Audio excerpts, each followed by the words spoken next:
And we're live. Michael, before we sat down to record this, you started talking to me about how it was that you came to be here, basically.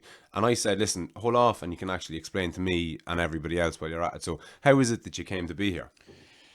Yeah, Fran. Well, first of all, thanks for having me. Good to be here. You're very welcome. Yeah, it's kind of. I came. I suppose I would be a good friend of your brother Pat, little brother Pat, My baby brother. little baby brother. bitch Pat. Sorry, Pat. Yeah, so I know Pat quite well from school. We were in Pat's together, secondary school in Navan together. We were in the same college, and we all kind of just kept in contact growing up. And he was always talking about. He's very proud of his brothers, Pat. So he.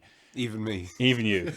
He's always talking about your business here, your growing microgreens and all that sort of stuff. And as it happened, even though it wasn't my intention at the time, I went on and got into journalism, and I ended up working for the Farmer Independent, which is the farming section of the Irish Independent. And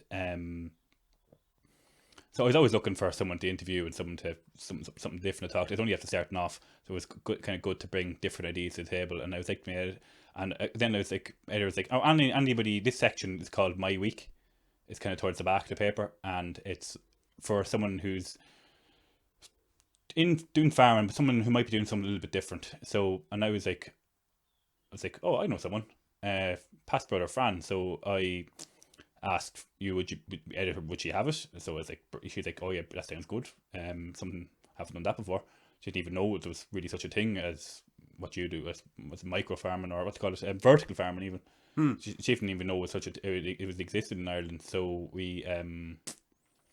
so I contacted you, and you are obviously fairly game for a free advert in the Farmer Independent. Absolutely, full price spread in a national newspaper. Yeah, so we went from there. So interview went well, article was well received, and then you mentioned that during the course of the interview you mentioned you did a podcast, and I was like, oh, that's interesting, and you said, oh, it's been kind of idle for 2 years or so, but you said you're hoping to get up and going in the future, and I was like, oh, that kind of planted a seed with me. Yeah. So I was like, oh, that sounds good. And then I suppose I just kind of came across your every now and again they kind of refresh things online, and then I saw your article come back up on Facebook, and I was like, oh, Franz, don't you wonder how he's getting on? And I suppose at the time we did it, COVID had just hit, and I suppose you were saying how you kind of went from, I don't know how many 100 boxes a week or 1,000 boxes a week. Yeah, geez, I think we were doing about 1,200. I think when 1,200, yeah, to nothing. Yeah. So, literally overnight. Yeah. Overnight, so I was like, Jesus, I wonder how Fran's getting on. And then I was like, then I kind of scanned through. It's like, oh, the podcast there. It's like, oh, I wonder. Wonder how that ever went. And so I went online, looked it up. Hasn't been anything for 2 years. Like, oh, sure, might give him a shout. And Pat had previously said, oh, that about the podcast as well. And he was like, oh, he's obviously he needs to get the finger out with a good podcast, but he's not doing it anymore. And Pat was like, he's like, oh, if surely if you said it to him, it'd really light a fire under him to get going. So I said, oh, sure, may as well give it a go. I'm at nothing this week, so yeah. And look, I'm delighted you did, because a couple of people have been on to me over the years, and only recently actually, I was chatting to a past guest and friend of the show, Ivor McQuillan, and we were discussing. He sent me down a psychedelics rabbit hole a couple of years ago, and I've gone well down into that, and psychedelics has become part of my life since. And because we've so much to talk about, we kept saying that we get back and do have a third conversation and bring everyone back up to speed. And that was only we were saying that to each other maybe 2 days before you text me, because a couple of people have texted me over the last 2 years, like you did. But it was just like, oh yeah, not at the minute. And, I have 101 excuses that I just kind of got used to rhyming off. But because a couple of people had back-to-back said it to me, and then you texted me asking, were you on for it? I was like, fuck. And yeah, it's gas, because sometimes all you need is just that little push. Because aside from getting the little push, there's been nothing stopping me from having these conversations, really. Like, I could list off 100 excuses of why not, but really when it boils down to it, it's just a matter of fucking getting out of your own way and doing it. Like, so thanks for giving me that. Like kind of going for a run or doing. I'm just going to move the mic here a bit. I know where is it. I think Jesus, how you lunges from me there or something. Yeah, so it's like going for a run or something like that. You just have to get out and do it, don't you? Yeah, no, Going absolutely. to the Yeah, no, gym or anything like 100%. that. So like, they're really at the end of the day, you'll spend more times thinking about it and meeting reasons why not to do it. Just do it, you know. Yeah, no, no, without a doubt. And another thing that came to mind, I don't know if it was Alan Watts or Joseph Campbell, one of those kind of new agey guys, was saying that there's a penalty for doing there's a penalty for doing something, but there's also a penalty for not doing it. So what I was kind of thinking to myself was, I was putting it on the long finger, getting the podcast back up and running, and it was like, will or I won't I do it, and I can do it because of this, and I can't do it because of that. And I kept thinking of all the kind of negative things, because it is kind of an anxiety inducing putting yourself out there like that. It's it can be, or certainly was for me, especially some of the solo things I did a couple of solo episodes, and some of them were a bit out there, do you know, that kind of way. Yeah. But what I just ended up saying to myself was, what's the downside of not doing it? And I was like, fuck, I wouldn't have had any of the conversations that I had with the people, with the guests that I would have had on, if I didn't get back to do it, do you know, that kind of way. So, you know, a lot of the times in life, I think generally you might have two bad options, and it's kind of pick your poison, do you know, that kind of way. So again, thanks for giving me the kick up the hole to get back at it. Yeah, I suppose probably pushes me out of comfort zone a little bit as well. Well, I think the only way you can develop really is to push yourself out of your comfort zone. I mean, if you always do what you've always, what's that cliche? If you always do what you've always done, you'll always get what you've always got. Yeah, I never heard it There for you before, now. but yeah, there you go. Yeah, I'll take your word for it. But yeah, it sounds right anyway. Yeah, But it does. It kind of makes sense. That's the beauty of these cliches as well. Like you kind of get them. They kind of, I don't know, speak to a deeper part of yourself. You know, kind of way. They don't really need explaining. You just kind of yeah. Hear it once, that makes sense. Yeah, Yeah, go from yeah. there. Yeah. I suppose it's fairly it's unnatural, I think, I suppose, to shove a microphone in someone's face. And like I can see, we were chatting away before it started, and it was grand. And then as soon as the microphone, you were like, I was like, even in my intro, I was like, oh, calm down. How long are we into it now? I've kind of calmed down a little bit, so we're fairly okay to go now. Yeah, Yeah, no, it's great. There certainly is an easing yourself in, and I know from listening back to previous episodes that I've done, there's a nervousness yeah. at the start, you know, kind of way, and after a while, you forget the mic is there, and you just kind of you relax a little, you know, kind of way. You kind of you settle into it a small I bit. suppose any conversation, any stranger, I suppose you kind of find your. Not that you're a stranger, but I've actually spoken on the phone more times than I've actually met you in person. The first time I ever met you in person, I think. It's right, So, yeah. So you kind of find your groove, I suppose, and go from there, don't you? Yeah, very much so. The beauty of having the mics kind of shoved in your face is it kind of focuses you in a little. Do you know, that kind of way? Because if we, let's say if you were to call around to my house, you know, and we were just chatting or whatever, the telly be on or the radio be on, or do you know, that kind of way? There's here it's face to face. It's full on, and it is a bit intimidating. But again, if you can just get over the first 5 or 10 minutes, you kind of relax a little into it, and I know get to relax and be yourself, I suppose. Yeah, I suppose it reminds us of the hundreds of thousands of people listening around the world. You know, Exactly, yeah, absolutely. all of the subscribers out there. Yeah. Like, share, and subscribe, you can't. Before I forget, you used to work for the Farmers Journal. Yeah, I worked for I work for the Farm Independent now, so it's the third publication I've worked for. So I did an internship with the Farmers Journal. Sorry to cut across you, but did you have any dealings with Anthony Murphy?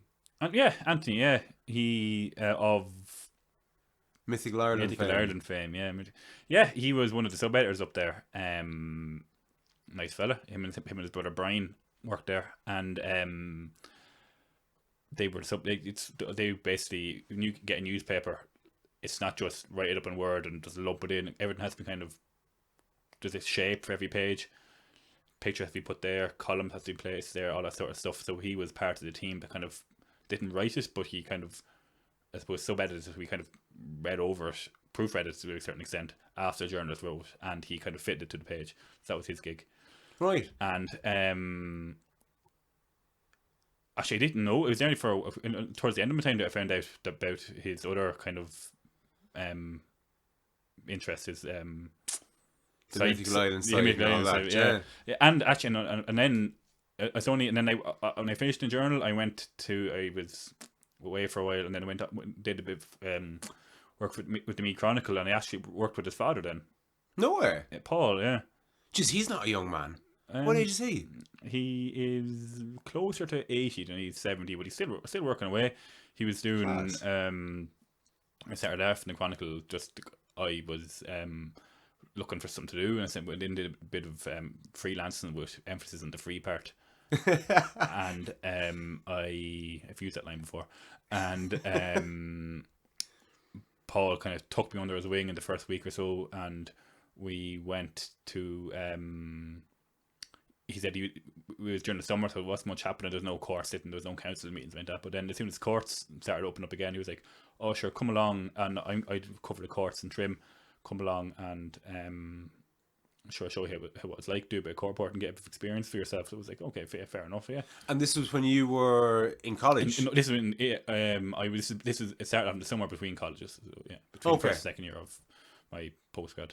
And so you did the leaving and did journalism? No, I did leaving in 2011. I went and did ag science in UCD for 4 years, and then I worked on my home farm for 3 years, 2.5 years, and then I went for the Farmer's Journal. I kind of then went Farmer's Journal, and then the Meat Chronicle, and then I worked for kind of a bit of an administration job for 8 or 9 months, and then I got my current gig now, which is the Irish Independent. Farm Independent. Yeah, Irish Independent Farm, whatever you call it. Yeah, and obviously with gaps between different things along the way, but that's in chronological order. That's what it is. And did you have a burning desire to get into farming when you were in school, or journalism, or anything like that? Or Most people in their leaving cert, I didn't really have any idea what I wanted to do. I have a farm. I do ag science. It's the thing I wanted. Not necessarily I wanted. I look back, it's like that's what I want to do. It's what I. It made sense. It made sense. Yeah, sure. Why not? Like it's the thing I wanted to do. Wanted to do the least. If that makes sense. Yeah, I think I know where you're going. Yeah, I don't think that makes sense. But yeah, like I knew it wasn't going to get anywhere near dentistry or medicine, and it probably wouldn't have suited me anyway. Right. And then teaching, not sure, quite possibly. Didn't want to do nursing or anything like that. So I said ag science. There we go. Yeah, it's a funny one though, because you're at that age, like what age are you, 17, 18, and you're kind of being asked, what do you want to do for the rest of your life? And like most people, if they're anything like me, they'll be well into their 30s before they have a good concrete idea of what they want to do with their life. Do you know what kind of way? Oh yeah, definitely. Like, and the thing about the leaving cert is, it's a good start. It's a good jumping off point. Like, if there's any doing their leaving cert, do a good leaving cert. You won't regret it, but it's not. And it's by no way or manner or means the end of the world if you don't get what you want. There is always a way into it. Like my sister, Elaine, she didn't get the points that she wanted. No, she didn't get the points that she wanted to do. She did like a course for a few months in Sligo, didn't like it, dropped out, did a PLC, got back into, did a degree in as a result of doing the PLC, got a degree in business in Maynooth, and now is working for some marketing company, and she's happy as Larry, really. Happy days. Yeah, so always a way. So basically, yeah, the moral of the story is you'll always find a way to do what you want to do. Oh, without a doubt, and I think these days more so than ever. Yeah. Like the likes of myself, like I've no background in horticulture or farming or anything like that, Yeah. but hasn't stopped me from running a horticulture business. Like, do you know, kind of way? And I think it came up in the article, the idea of everyone with a degree in horticulture, they all do the same degree in horticulture, so they all have the same mindset and the same idea of how it should work or is supposed to work or how it has worked. But if you go into an industry without really knowing anything about it, you make it up as you go along. Now that doesn't make things a whole pile easier, but it certainly makes it exciting. Do you know that kind of way? Yeah, I suppose there's a level of sameness to a lot of people. Like talking to one farmer who down in Mayo milking Montbelliard cattle, wouldn't be a non-traditional type of breed, I suppose, to I'm not going to go into the technicalities of it, but he's doing a non-traditional system basically. He wouldn't be following the Chagat, which are the kind of the government agricultural advisory body. Yes. Not following their method. He's like, my system, the way I do it off the west coast of Mayo, we get 6 months of rain every year. Winter, or at least, there's if I can't milk away a farmer down in Cork who has 300 days of sunshine, or whatever you want to call it. So like I have to do my own way. So and he was kind of criticizing that there's too many people coming to college are they're the same system with the same approach, same everything, same mindset, same everything. Like, and you can take them and put them in any farm in the country, and they'll do the exact same thing, even though it mightn't be necessarily what is required for that particular farm. Yeah, no, absolutely. And probably same goes for. It's a very general thing to say, but probably the same thing could go for any walk of life, any business, any organisation. Oh, I think so. Yeah, very much so. Very much so. What type of farming background? Like, what? It's a family farm. You grew up on a farm. What is it? Yeah, we're a dairy farm. Yeah, we're a dairy farm in here in Meath, between Trim and Navan, Dunderry. Is kind of the name of the place. If anybody knows it. Right. And what's the dairy industry like these days? Or, I mean, is it good? Is it bad? Is it? I wouldn't have the first clue about it. Like, neither do I. It's middle of the road kind of minute. Yeah, it's when COVID kicked in, like everything else took a hit. Probably didn't take as big of a hit as people would have expected it. Like, is that because it's majority of it's going into retail, or no? This kind of international markets kind of bounced back a bit quicker than things expected. I think. Like, I probably should know a lot more about it than I do, but I kind of just. But again, it's not your thing, like. No, but it could be again in the future. I haven't ruled it out. But if your dad is listening, yeah, sorry, Dad. What was I going to say? Yeah, like there was, let's say you get paid per cents per litre, and some people had predicted a 6 cents per litre drop, which is huge. Right. Over 2-3 months, which is like a lot. And I think it fell about 4, but then it stabilized, and then it kind of didn't jump back up, but it crept back up ever so slightly. Some people are saying that it should be come back up to where it was a lot quicker, but it's hovering around maybe 3 cents off where it was at the start, maybe 2 cents. Yeah, which you can kind of live with in the middle of a pandemic. Look, it's a good price. It's a good way of life. If anybody who wants to make any if you want to make any money in farming these days, they reckon dairy is the way to go, because the way beef and everything's gone, they're loss-making enterprises more than else. Right, and they're surviving as via subsidies, or yes, a lot of subsidies and different things like that. Okay. Yeah. And your degree in ag science, like presumably short for agricultural science. Yeah. But I mean, agriculture is such a broad term. I mean, what was it that you were actually learning about? Was it the running of a farming business, or how to plough fields, or how to feed cattle, or do you know kind of way? There's a lot of BS in it, to be honest. Like those, you wouldn't. In first and second, you had a lot of science, which is fair enough. I think you kind of have to have a scientific understanding of what's going on, but there was very little from a university. If we done in the university, it was all kind of there was no practical element to it. Like, so there was a lot of you go down to the business school, and you learn about change management or supply chain management, or different things like that. You're like, well, this is, what good is this to me? Yeah. Obviously you kind of have to broaden your mind and learn about different things, but like it's probably the same in every course, but a lot of it is just you hand in your last assignment or did your last exam, and that was the last you ever thought of that. I know what you mean. Yeah, probably does have theoretical theory stuff, but like it probably does have a place, but a lot of it's kind of, I won't say it's lip service, but it's kind of, you have to have that. It's no good in a practical sense, basically.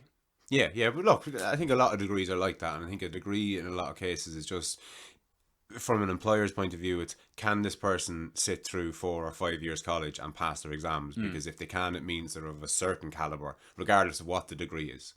I remember seeing when I was looking for work years ago, before I started working for myself, on a job application, or not on a job application, on the notice for a job, it'll have in the description, must have degree. But you might necessarily need to have a degree in business or a degree in anything. The fact that you just have a degree is kind of good enough, so it kind of serves that purpose, if nothing else. But so living on the farm, did your degree in ag science. Sorry, was that first? How did you get into the journalism bit of it again? Sorry. Oh, sorry. Yeah. So I did my degree in ag science, worked on the farm, So that was straight out of... straight out of college. Yeah. Yes. And so I was there for about 2.5 years. And I was like, oh. After a while, maybe I just like I was getting bored. Dad was still is a young enough man. He's early 60s, like, so he's still, I won't say rules the roost, because he's not a tyrant or anything like that, but he's still, he's still in charge, like, of course. It's his farm, like, so why wouldn't he be? And then we had we've other workers in the farm as well who've been there. One fella who's there, he's from Poland, Matthew is his name. Matthew, he's there 14 years. Fuck. So he likes to, and he fairly knows around the place, and of course, yeah. He's his basically his farm. Like, some of our neighbours call him Matthew Keaveny.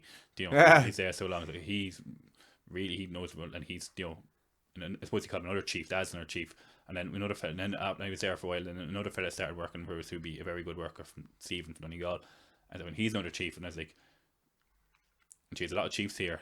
There's not enough Indians. So I was like, oh geez, so maybe I should do something else. So again, then I'd always liked I always reading. When I was younger, I was always reading newspapers and all that sort of stuff. And I don't know if you ever remember doing CSP. Yeah. In school. Yes, CSP. Yeah, civic, social, and political education. Yeah. I think our class was the first.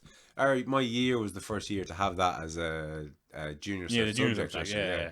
I remember doing that, and there was inside the books there was like pictures of all the ministers.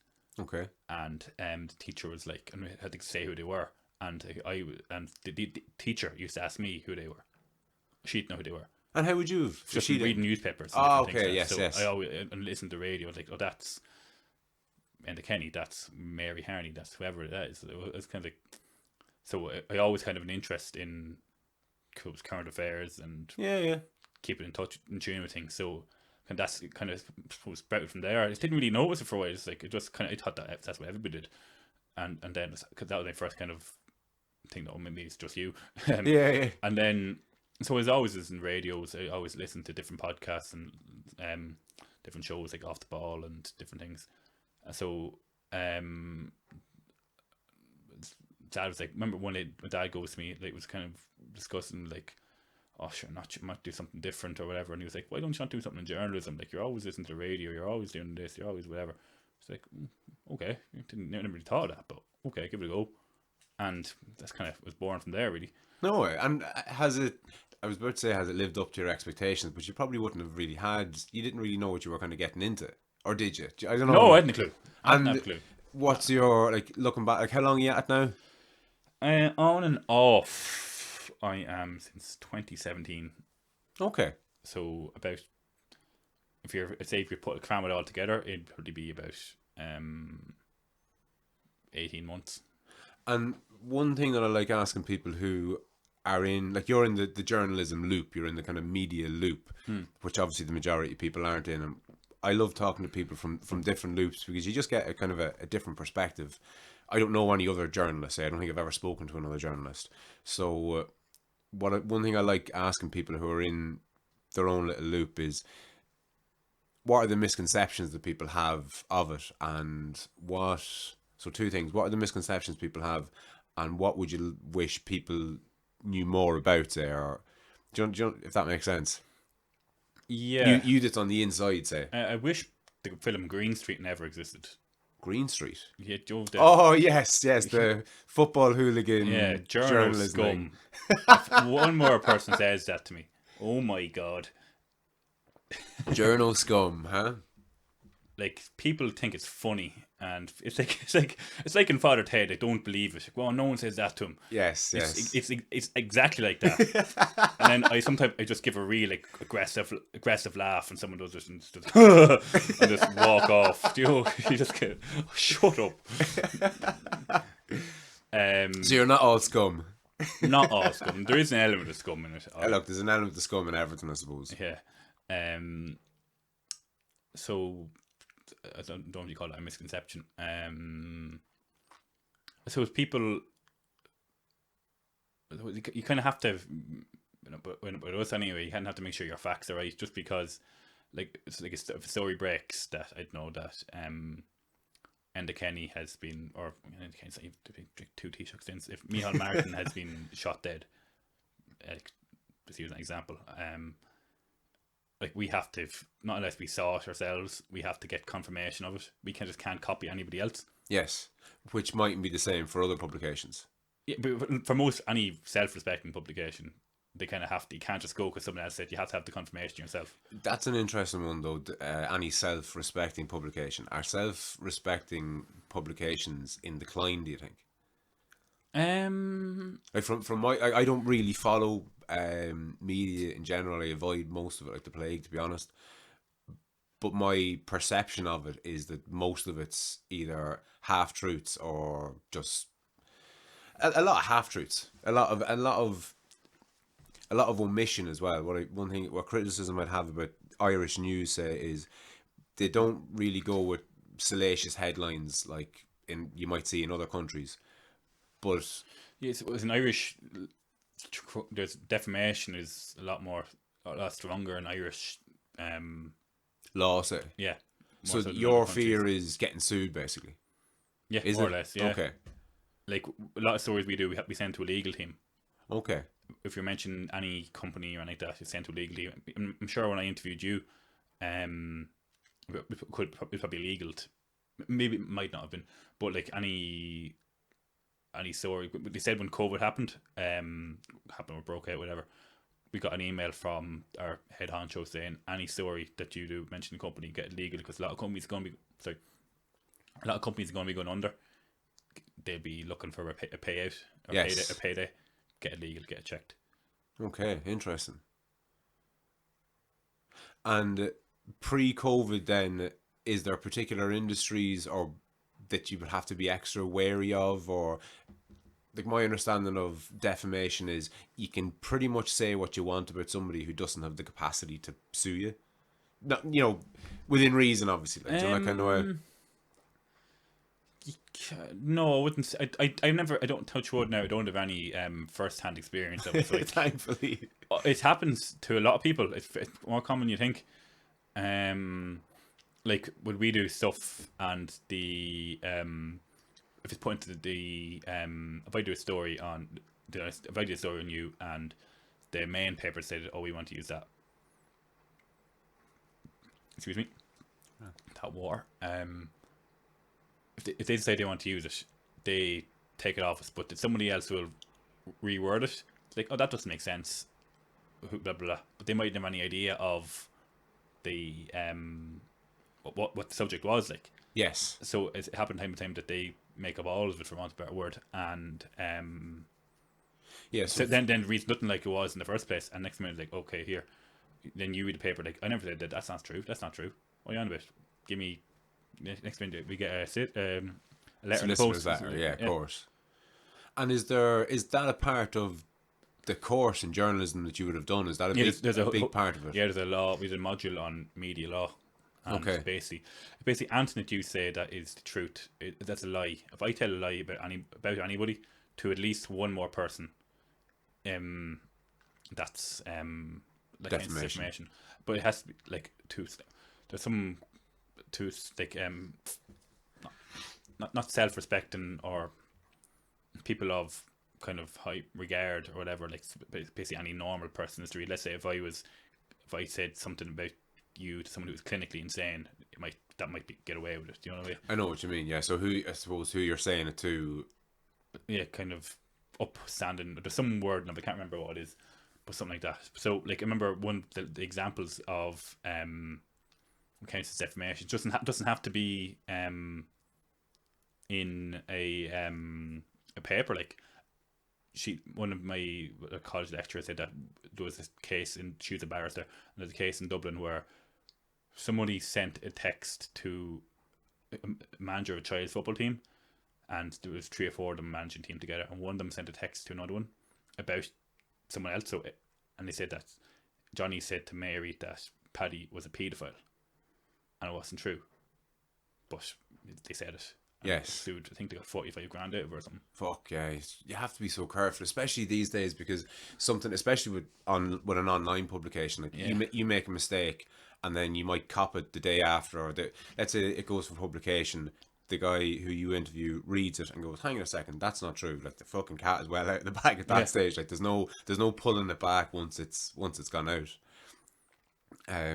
So it's like basically if I wrote in the table, if I said to you now that I think to say to one person, if I said to you now about something, something defamatory about anyone, like even if we weren't being recorded, it could be classified. You could be liable to. Yeah, ground to be sued. Like, there's certain defences for it. Like if it's proven to be the truth, if it's in the doll, you can say what you want. Yes. If there's, oh no, sorry. Actually, I said yes there as though I followed you, but I don't think I do. If you're in the doll, if you're sitting TD in the doll, as the court doll is in session, you can basically say what you want. So you could say, Joe Bloggs is a paedophile. Maybe not paedophile, yeah, but they can say it. Like so, there was a case of Josepha Madigan. I'm not sure. She's a politician. She was with Ray Nua. Okay. Something, and she said something about, I think it was her. Don't quote me on that. Yeah. And I think there was like a McGill summer school thing, which is a big political, don't know what it is, up in Donegal or something. And she said something about a developer, and because she hadn't said it in the doll, she didn't have that privilege, and she was sued for whatever amount. Jesus, right? Yeah. So. And what's the idea of being able to speak more freely in the doll? Is that the point? So that people can kind of they're not afraid of. Yeah, I think that's it. Should they be? Do you think? Like, on one hand, I get the idea that they should be free to basically say what they want without within reason, without fear of being sued. On one hand, but on the other hand, it's like you're in the doll. Get your fucking facts straight. Don't be saying something you shouldn't be. There should be there should be the same defamation laws there as there should be anywhere else. I don't know. It's a weird one, Mark. Yeah. Yeah, I suppose it could be dangerous in defense of if someone set up in the doll and starts sprouting bullshit. Well, you see, especially these days with kind of the rise of populism, I suppose. Like people are looking for, and especially between the rise of populism and kind of clickbait media in general, if you can say it'd be more so the clickbait more so than the rise of populism. Populism, I think, has always been there. It certainly has. It's nothing new, but it's on the rise. Is it? Would you not think it's on the? Maybe it's not now. Again, I'm no historian of these things. No, neither would I. But I think people kind of are very quick to throw it out there. But like if you look back through history, I'd say there's a fair few amounts of right wing leaning politicians that just kind of now people are kind of more hyper aware of it more than else. Are we more hyper aware of it, or did we get a break from it for a while? Might have got more of a break from it, yeah. Yeah, as probably opposed to it being this new thing. Yeah, it comes and goes in cycles. Like there was that little thing back in the 30s and 40s, if you remember that. Yeah, I do vaguely. Yeah, if you ever heard of that, and then like by all accounts, Woodrow Wilson, president of America in the 20s, was a massive fascist. Like really, to it, yeah. I really hope I'm saying this is all true because it could be really. I don't think he's going to sue you. I know, somehow. but I know really my journalistic credentials could be sinking at a rate of knots here. But you look, it's I suppose the beauty of this type of medium is that you can edit it. Well, you can edit it, and there's a bit of back and forth, and it's like I wouldn't want to sit. I'd have less interest in sitting down chatting to somebody who was really polished and who was giving me the the by the book answer, because you're not, when you speak to somebody like that, you're not really speaking to them, you're speaking to their persona. Like you haven't walked in here as Michael Keaveny, writer for the Irish Independent. Like you've just walked in here as fucking Mick Keaveny, like, do you know that kind of way? That's true, yeah. And that's what I'm after. I don't want to talk to people who are just going to reiterate the fucking Wikipedia page on something. Do you know that kind of way? Yeah, it's true, yeah. Before I forget, you mentioned one of your sisters there earlier. Is she one of the three twins? Yeah, the three twins. Yeah. I love that. I don't know who I heard say that. Pat Short or something. Is it Pat Short? Or John Kenny? One is unbelievable. Yeah. That's probably another one for you, though. Is that like a journal thing, a scumbag journal every now thing? and again, yeah. You could just crop up. Wouldn't be overly common, but people who've seen that clip throw it up. Yeah. What's the fascination? Because I have it. I'm mad to talk to you as a triplet. I just think, I don't know, and I don't know why it's so fucking trivial. It's incredible. Like, I mean, you've no saying it. You know, it's nothing. Do you know that kind of way? But at the same time, it's kind of something. It's a weird one. To me, it's a weird one. To you, it's obviously not a weird one. No, yeah. Again, it's something that I just used to like. As soon as I remember being in school and in first year, and you had to get to know each other, and you had to ask each other questions or whatever. Or, yes. Like someone's like, "Oh, tell me 3 things you know about you," and then teacher went around, and you had to say one line about what you learned about your friends beside you, and someone goes, "Oh yeah, Michael's a triplet," and then there was a big of a what, and then 20 heads just shot around and looked at me, you know. And yes, again, it's just something that I've always, it's so cliche, but something that I've always had, so there's no reason to stand out, like, you know. I don't see anything special about it, but then again, I suppose you do come across the odd triplet every now and again.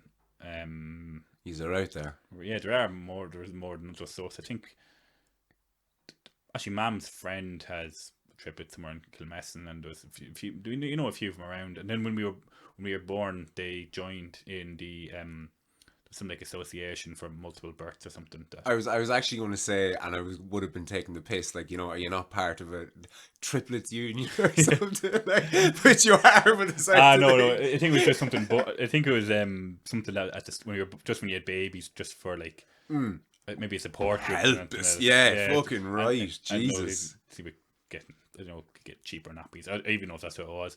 And who was in it was Joe Duffy, his wife. He's triplets. Oh, no way. Not the MMA fighter, the presenter. Yes. Yeah. Not the sound one. Yeah. Well, I don't know. I never met Joe Duffy. I'm sure he's a nice man. I'm sure he's a perfectly nice man. Perfectly nice man. But just on the whole triplet thing, you reminded me, I can't remember the comedian. What's your man's name? British comedian, looks a bit like Hitler, does the one-liners, real slapstick guy. I can't think of his name, but one of his jokes was it's not Milton Key. No, real pasty fellow with kind of jet black hair. My little baby brother Pat's a massive fan. Oh, Jimmy Carr. There we go, Jimmy Carr. He had a bit. What was it? He meets some woman called, you know, I don't know, Rapunzel or something, an odd name. And he goes, "Oh, Rapunzel, that's a name you don't hear every day." And she goes, "Yes, it is." From her, it's nothing unusual to her, like, do you know, kind of way. It's the same kind of thing with yourself and the triplets. Like, you can see how people might be interested, but I can see how you absolutely wouldn't, like, do you know, kind of way. Yeah, I'm sure it's probably the same with you and some of your interests, you know, psychedelics, or maybe something you're only maybe something new to you, or your MMA, or what you're doing here. Like, they're all fairly distinct. I don't think I've never heard of. I heard people doing MMA, but I've never met another vertical farmer. I've never met, you know, so everybody has their own little quirks. Yeah, what are yours? Well, not to put you on the spot or anything. I don't know. Do I have any quirks? I'm sure you're a triplet. A triplet. That doesn't really count at the end of the same. Can't be leaning on that from but my personality. What's he like? Oh, well, he's a triplet. And getting back to the journalism and things, you're in the Farming Independent. Have you? So all your stories are farming related. Yeah, presumably. They have to be farming related. Yeah, and do you love or hate that, or are you indifferent to it? Or yeah, I like it. There's a lot of scope of it. Like not scope. There's always stories out there. It has been a week when I've been left idle, but sometimes you're like, my boss will come back to me like, "Oh, we need more about farming here," or if I say something like that's not really farming related, we can't really do that. But you'd be surprised what the mileage you can get out of it. And is there any particular places you've been or stories that you've covered this you just kind of blew you away, or that you didn't really know anything about, or no, I'm only there since April. I suppose, yeah, and COVID as well. COVID, like the week that the country shut down, I got word of the job. Oh, hilarious! Yeah, so like I met my boss 3 times. Once when I did a freelance, when I first started off, I sent in an article, my first one, and she was like, I just a cold call pitch. Said, "Oh, they're interested in it." Then they read it, said, "Oh, we like it," and then can I meet you for a cup of coffee? So we met up and discussed doing more work. and then the job came available. So that's the first time I met her. Then the job came available, and then I interviewed for it, and that was the second time I met her. And then the third time I met her was about 2 or 3 weeks ago, or maybe a month ago, maybe more at this stage. When we just met up, we arranged to meet in the Ardbine, as it was, just to say hello, because we haven't met each other since. So like I'm on the phone to her 3-4 times a day, but I've only met her 3 times. Yeah, it's gas, isn't it? That's more becoming more the norm now, though. I think a lot of people are kind of realizing that their job A can be done from home, and B, you don't, there's no need for the commute, there's no need for the parking, there's no need for to be in the office. Like, wrecking your head, like, yeah, it's good. It's good for, probably in journalism, probably would have its benefits of networking and different things, like, and it's good to build a rapport with the people you're working with. You can for team spirit and and breaking the mundanity of being in the front room all day every day. Yeah, and would you be out and about more, or like, can you go and visit people? Because our interview was done over the phone. Yeah, well, ours was kind of done at the height of COVID, so probably yes, couldn't have been done. But yeah, I have gone. I have not that often, only 3 or 4 times. I have gone around. Went to Kilkenny, I went to Roscommon, and I went to Kilbeggan. And who are you visiting on these trips? Farmers. Sometimes you ring up like the IFA, like the Irish Farmers Association, and like every region, every county has their own chairs, and sometimes you might just we haven't covered someone from Sligo for a while, or Roscommon. We'll just ring up the Sligo rep and say, what's the story up there? Any news? Do any farmers they interview, and you just go up and interview them. And do you get, like, how much of free reign do you have to go and talk to whoever? Or are you, like, is it your boss's job to go? Is it like what you just said there about Sligo? Let's say if the story hadn't been done on someone in Sligo in X amount of months, is it your boss's job to kind of cop that and tell you, we need a story from Sligo, or is that on you, or is it a bit both? Yeah, both of us kind of, like, some days she'll say, how's things going in that my week section or whatever. We haven't done anybody in such here in a while. You ring, or we haven't done in these few places. I'll ring for Offaly, Roscommon, Cork. You ring Kerry, Mayo, Galway, and yes, we'll come up with a few together and go from there. So yeah. And how many of your counterparts are there doing your job, say? There is 3 of us full time. Okay. And then there is 3 of us. And then there's, I don't know how many other freelancers there is. Like, some of the freelancers do a fair bit of stuff now. But just 3 of us full time. Say a fair bit of stuff. So like there's a 34 page paper. So there could be, I'm not sure how many articles there in it, because some half page, some 2 pages. Yeah, of course. So you need to fill that every week. So there's different contributors come right in every week. Okay. So other papers, like the Farmers Journal, it was more in-house. That there was, there was a news team, which I was on. There's like 6 or 7 on that, and then there's like the dairy writers. There's 2 of them, 2 beef, sheep, whatever, 2 machinery. Oh, but they're specific, so there'd be a dairy writer and a sheep writer, and what type of writer are you? I'm just Anton, like across the board. Yeah. Okay. Master none. Not actually mean that. But in the Farmer Independent, there's 3 of us there full time, and then there's like we use different freelancers for different things. Like, we have set the same ones nearly every week.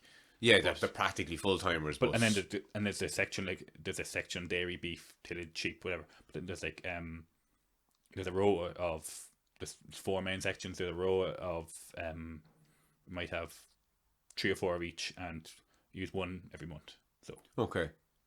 And would your boss or even you have a backlog of stuff that's kind of always ready to go to publication? Yeah, you build up you try and build up a reservoir of stories or articles, or whatever it is. When I interviewed you, I don't think you used it for about 2 months, and then I was like, oh, I have this fella in Mead. Oh, sure, just type it up and use it. Like, yeah, so you could be busy having conversations with people, but not having written anything. You just have a backlog of stuff to write about. If your boss says we need to write about someone in Sligo or whatever it is. Like, did a story last week, and I wrote it up last week. Interviewed him last Tuesday. Wrote it up on Thursday, and it's not going to. It'll be used the week after next. And is that kind of normative? That'd be the typical run of things, like? For some things it would be, and other things kind of date and whatever. And like the news stuff, which is kind of the news items, obviously. Yes, it has to be written on the Monday and published on the Monday, practically. Like as we're talking about now, Phil Hogan resigned yesterday. Was it yesterday? It was yesterday. Like I can't write about that next week. You know? Yes, of course. It has to be done yesterday. You know? Yes. Like so different. It seems trivial to me. Maybe it kind of I feel when you know something, you kind of trying to explain it. You can't, yeah. I know. Yeah, you know it so well. It's hard to kind of that's the thing when I'm talking to someone about, some farmers. You're talking about oh sure, went out and the field X was there or whatever, and sorry, I don't know what that is. Yes, they know it so well they can't. They don't even just kind of glance over. Do you know what I mean? It's just like. Yeah, of course. Muscle memory than talk about their own farm, that sort of stuff. Yeah, especially with jargon then thrown in on top of it as well. Like they know exactly what they're saying, but you haven't a clue. Like. Yeah, jargon and thick Kerry accents or whatever. Yes. It's a disaster, Would you like to? Is there another industry, or I don't know if industry is the right word? You're in agriculture, say. Have you grown you to move into other industries? Or are you happy kind of where you are? Or I started off doing sports, but it's a very there's a lot in it. Like it's very hard to get a job in it. And is that because it's sport from a newspaper point of view there'd be a lot more eyeballs on it than agriculture, or like why is there so many more people involved in it? Not saying sport, like there's so many. It probably is a lot more eyeballs than like sure.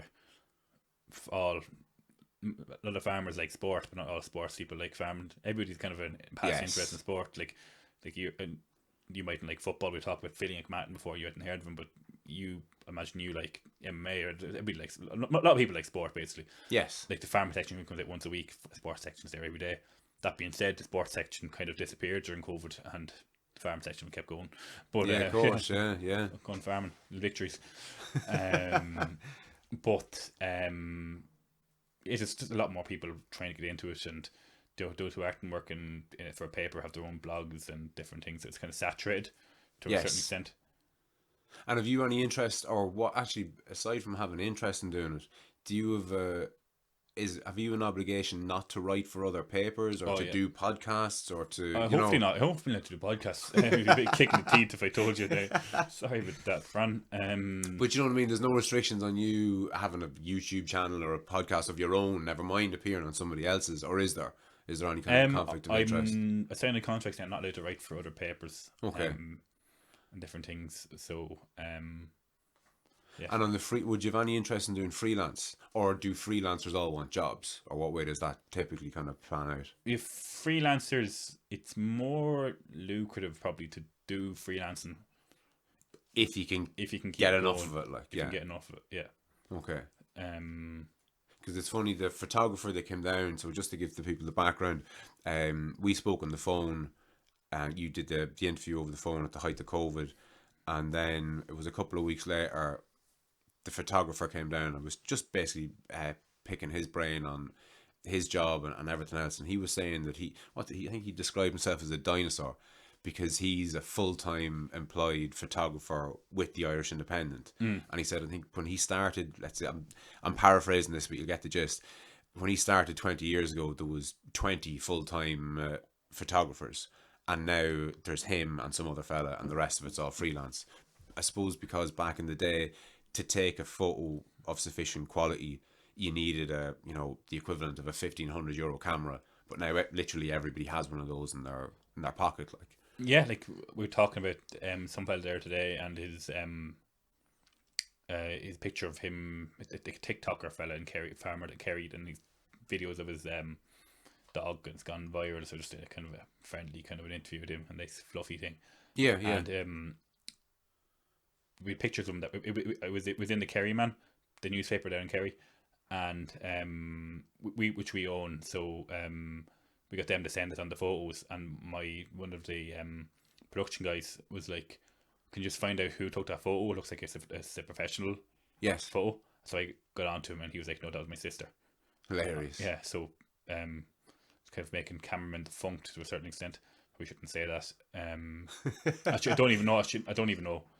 actually that's not based on any fact at all. Like I think there'll always be a need for journalism. I think there'll always probably for cameramen as well, I suppose. And how do you feel then about?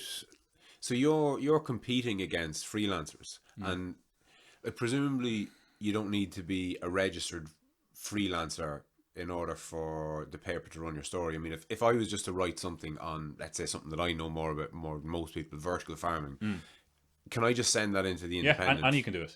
Anybody can do it. And does that happen at all, or is it 99% freelancers or full timers that churn out this stuff? What do you mean? Sorry.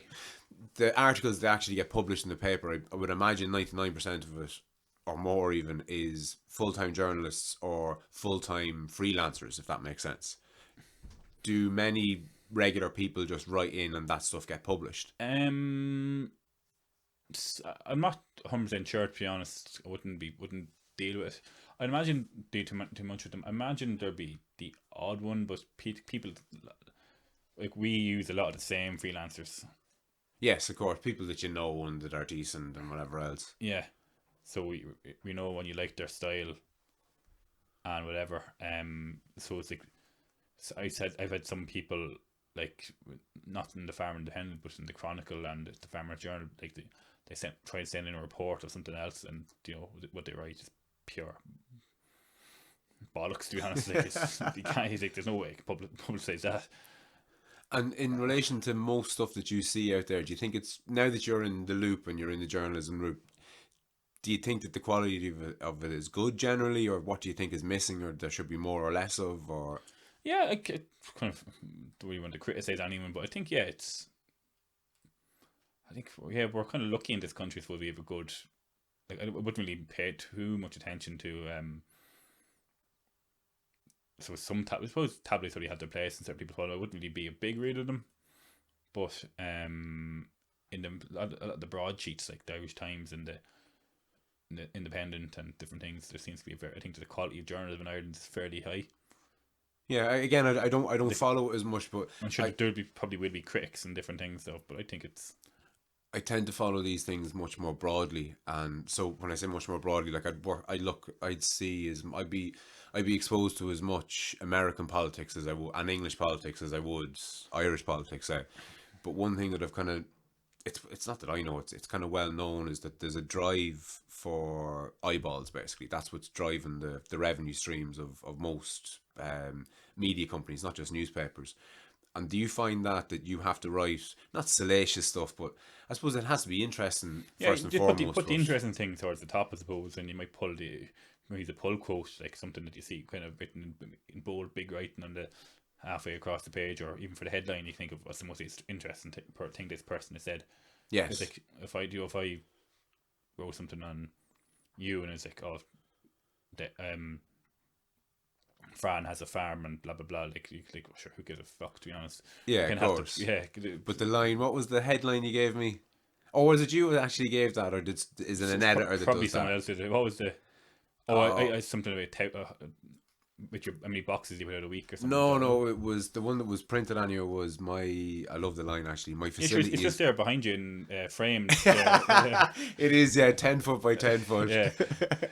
What was it? My facility is closer to a surgeon's operating theatre than a field. Like, yeah, that was a good quote, actually. I remember seeing that and I was like, it just made me smile, because I never thought that there'd be I don't know if even salacious is the right word, but I never thought that there'd be, I suppose I knew that there'd be a catchy headline, because there kind of has to be, because again, as you say, if it's not a catchy headline, no one's going to read it. But I never thought what it might be, and then when I saw it, it just made me smile. I was like, ah, fuck, of course. And I was glad it was that and not something else that I might have said too, like, you know. Yeah, most people actually do. When you get down to the nuts and bolts of what they do, most people, I think, do have an interesting story to tell, like, or could make a decent article out of it.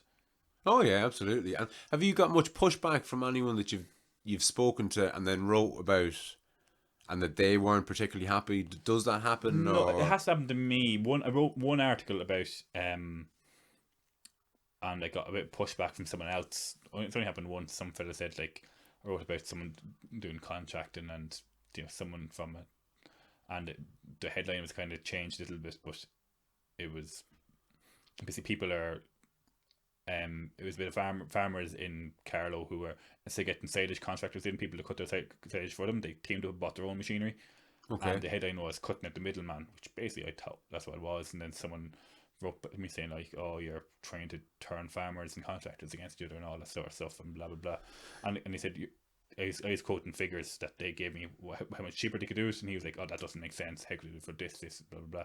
And I was like, "But that's what they do it for." Yeah, why did you buy the machine if you weren't cutting out someone along the way? But I suppose I can see where that person is coming from. They're doing it to cut out the middleman, but they don't want to be seen to be cutting out the middleman. No, Do you know that kind of way? they wrote it themselves. No, sorry, they themselves were okay with it, but it was someone else who was reading it who wasn't happy with it. Okay, right. They were delighted with it. They didn't see anything wrong with it. Like, there was nothing wrong with it, I don't think. And is there much in that? Like, I mean, for my article, I could imagine somebody who didn't know what vertical farming was or didn't know anything about it would see, you know, all the lights and all the energy that goes into it and go, oh, in this day and age, it's, you know, it's appalling that this stuff isn't grown in the sunshine. Now, little do they know it's actually more environmentally friendly to do it the way I do it, when you take air miles into consideration and just between the freshness of the product getting to you because it's not being transported from a farm. There's a whole host of reasons that makes what I do environmentally more friendly than growing it in a glass house that you actually have to heat a lot more and all the rest of it. But could somebody, like, does it happen that people will write in to you, say, or your paper, giving out yards that you would publicize vertical farming when, you know, the world is on fire, basically? Like, do people give out on other people's behalf or just give out generally? Is that something that you have to be kind of cognizant of? Again, I haven't had too much of it and I wouldn't probably be dealing with it. And who is there? Presumably there's somebody there that's full-time job is dealing with complaints or queries, or is there? Or what way does it work? Again, I really should know this, but I don't. But yeah, I can't. You're after saying something there, and I remember someone giving out something stupid before, but I just can't remember all it is. Just probably doesn't translate great into good listening for people out there. But there is people nitpicking about giving out about absolute bullshit, to be honest. Like, I remember giving an example of something different. I remember looking up, like in college,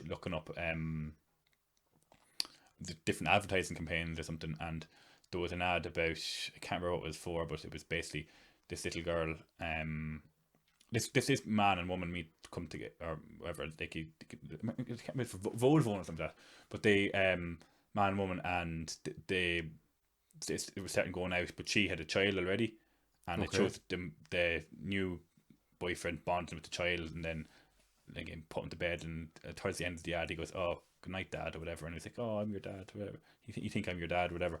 And then I remember looking up, there was a load of complaints made about it, like saying, "Oh, this is given unfair to separate fathers out there," and blah blah blah, and all that sort of stuff. So there is people with little to be at who will find a hole in anything and complain about it. Yes, of course. That's a very long-winded way of what I was trying to say there.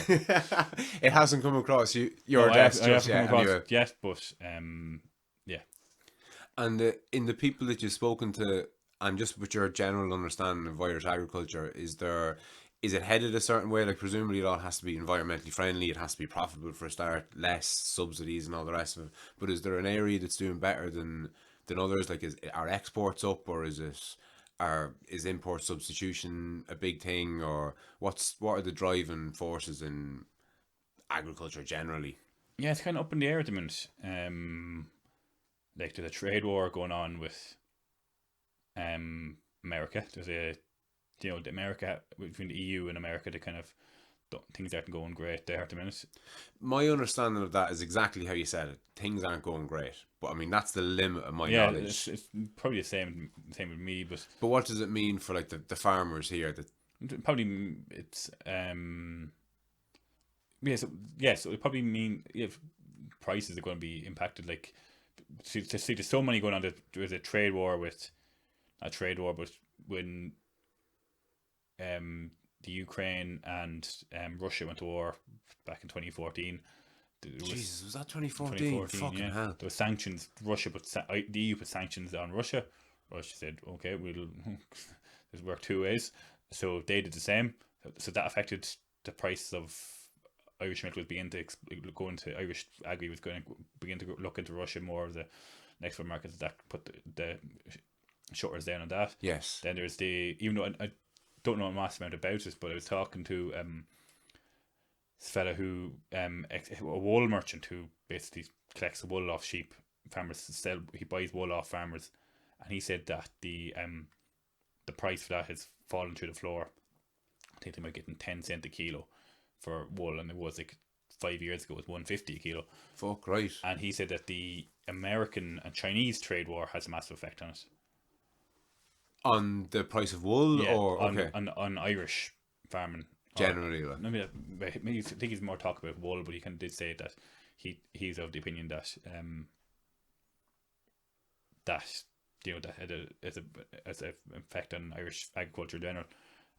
Yeah, it's mad how China gets pissed off with the US for whatever reason, and the sheep industry in Ireland is affected by it. Like it's yeah, and then you have Brexit. Then you have how will that affect Ireland? Oh, it's from the agricultural in general side of things. View, oh, sure, it's their number one export location. I forget the figures, but there's a serious amount of in beef. Every industry, so much of it goes to the UK. Of course, yeah. People forget in Ireland we're such a small population. Like there's 4 odd million of us, and yeah, we're self sufficient for so much. Like yes, I don't know how many billion liters of milk we produce every year, but like far more than we need. So like the export UK, like certain like cheddar, like cheddar cheese, like they're one of the only countries in the world that consume cheddar. The UK? I think so, yeah. So most countries don't consume cheddar. Is that what you're saying? Or? I think so. I think they're one of the biggest countries are consumers of Irish cheddar anyway. Right. They might have cheese in other forms, but I think the UK is one of the biggest. Maybe in America as well, but if you're in France, you might have, I don't know, Edam or whatever. Edam I know what you mean. Yeah. Whatever.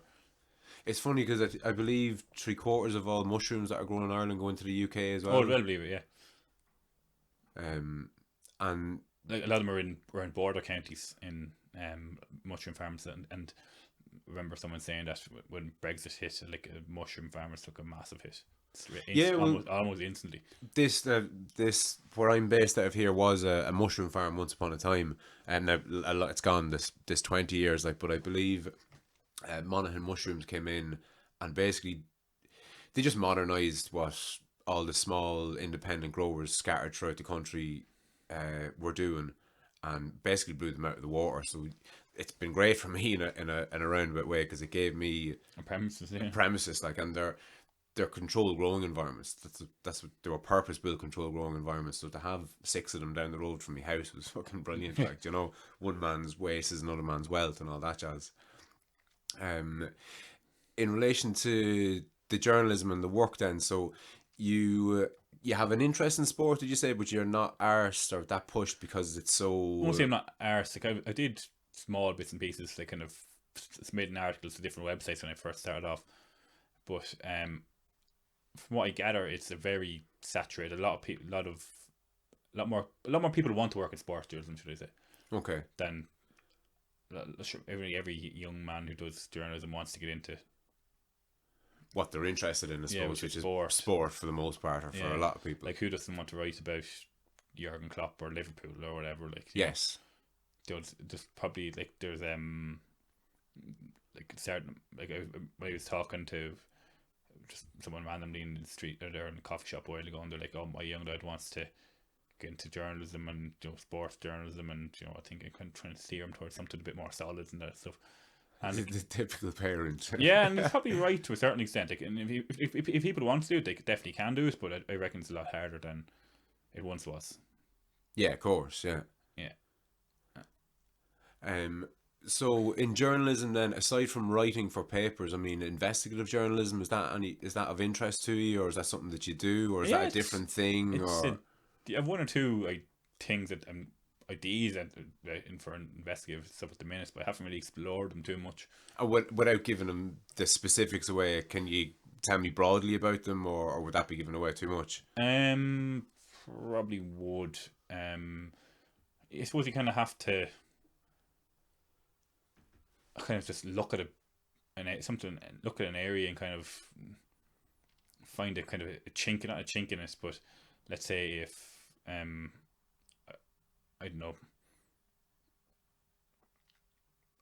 you have to kind of be clever about it. Like let's say if there was, I'm trying to think of an example here. Let's say, I don't know, social welfare payments or something. Yeah. And I was like, how come? Where's all this money going? And Yeah, if you notice something, say, you have to notice something and kind of kind of speak to the right people, and people, like, you have to kind of prepare to go up a lot of blind alleys and different things, I'd imagine, and prepare to retreat and kind of come back with your tail between your legs. I suppose, but there is different. I suppose it's a skill to be able to more so about, quite happy to write it down, but you have to be able to have something to write down, and again, from talking to the right people, and like, it's not something I don't have a lot of experience in at the minute, but yeah. And so you're part of the farming end of things.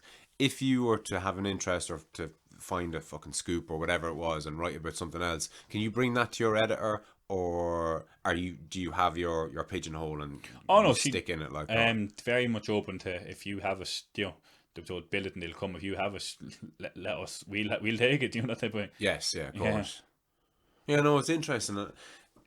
Again, outside of writing and journalism, like, so you could obviously progress to being an editor, but I'm out of that loop entirely. So is there other avenues that you can go down, or I suppose you can work your way up in the organisation, suppose. And would that appeal to you, or would you be happier to move around, or what kind of floats your boat?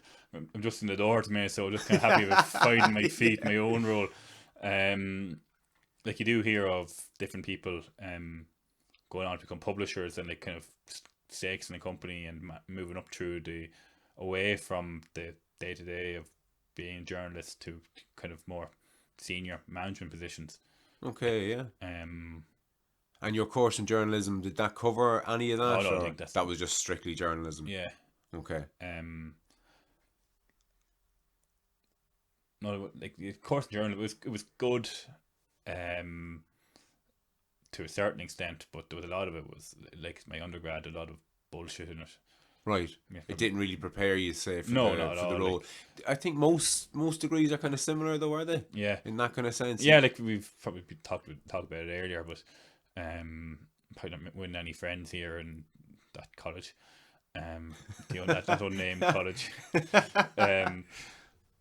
Like, a lot of it, I remember doing a thing on how to, writing for print, and kind of wasn't even writing for print, like page layout, and I forget what it was called, and you kind of basically have to make a magazine and like do the layout and all that sort of stuff, and the headline and the pictures and all that stuff. Probably the place for us, but probably should be steering you towards more of a digital side of things more so than that, and learning different skills as opposed to how to lay out a newspaper. Yeah. And have you much interest at all in your own publications, or doing your own thing, your own podcast or YouTube channel or whatever it is? Not at the minute. Look, if somebody wants to go down that route, fair play to them, and they can make success of them, fair play to them. But I think, at the minute, just kind of focus on something. It's writing for a recognised newspaper and something a bit more substantial. Not substantial, but like, and then again, like, I don't know, like, you see, it's kind of some of this, this TikTok generation is saying, like, I know such an old man saying, call it a TikTok generation. No, man, I don't even know what TikTok is. Yeah, I've only genuinely like. Like, I might explain to you now. Like, it's like a video sharing platform, basically. Right. Do Instagram. Yes. Yeah. Just about. Yeah. Like, it's the same kind of idea. Is it kind of short video clips as short opposed video to pictures? Clips? Yeah. So Instagram would be pictures, and most of pictures, but the odd video, but thing it'd be the other way around. Right. Like, the way, like, these days, I don't know what people are, what drives someone to if you can make, like, to trying to sensationalize themselves and turn themselves into everybody wants to be their own brand these days. Yes. On social media, and it drives me bananas. What about it drives you bananas? I know, if I put a picture up on Instagram today and it was the first time I did in months of we're just doing the kitchen up at home, and I put a picture of the fridge being emptied out, and said, "Oh, the fridge is broken, or get a new fridge, have to eat everything in the fridge," or something, just having a laugh at myself. Yeah. But if you if I was to scroll through Instagram now, you'd see at least the first 20 posts you came across, I say 20 of them will be someone standing on a cliff in Galway or Kerry, looking out, pretend to be posing out, looking out into the sea, all thoughtful and all sort of stuff. You're on your holidays, so what? It drives me absolutely bananas.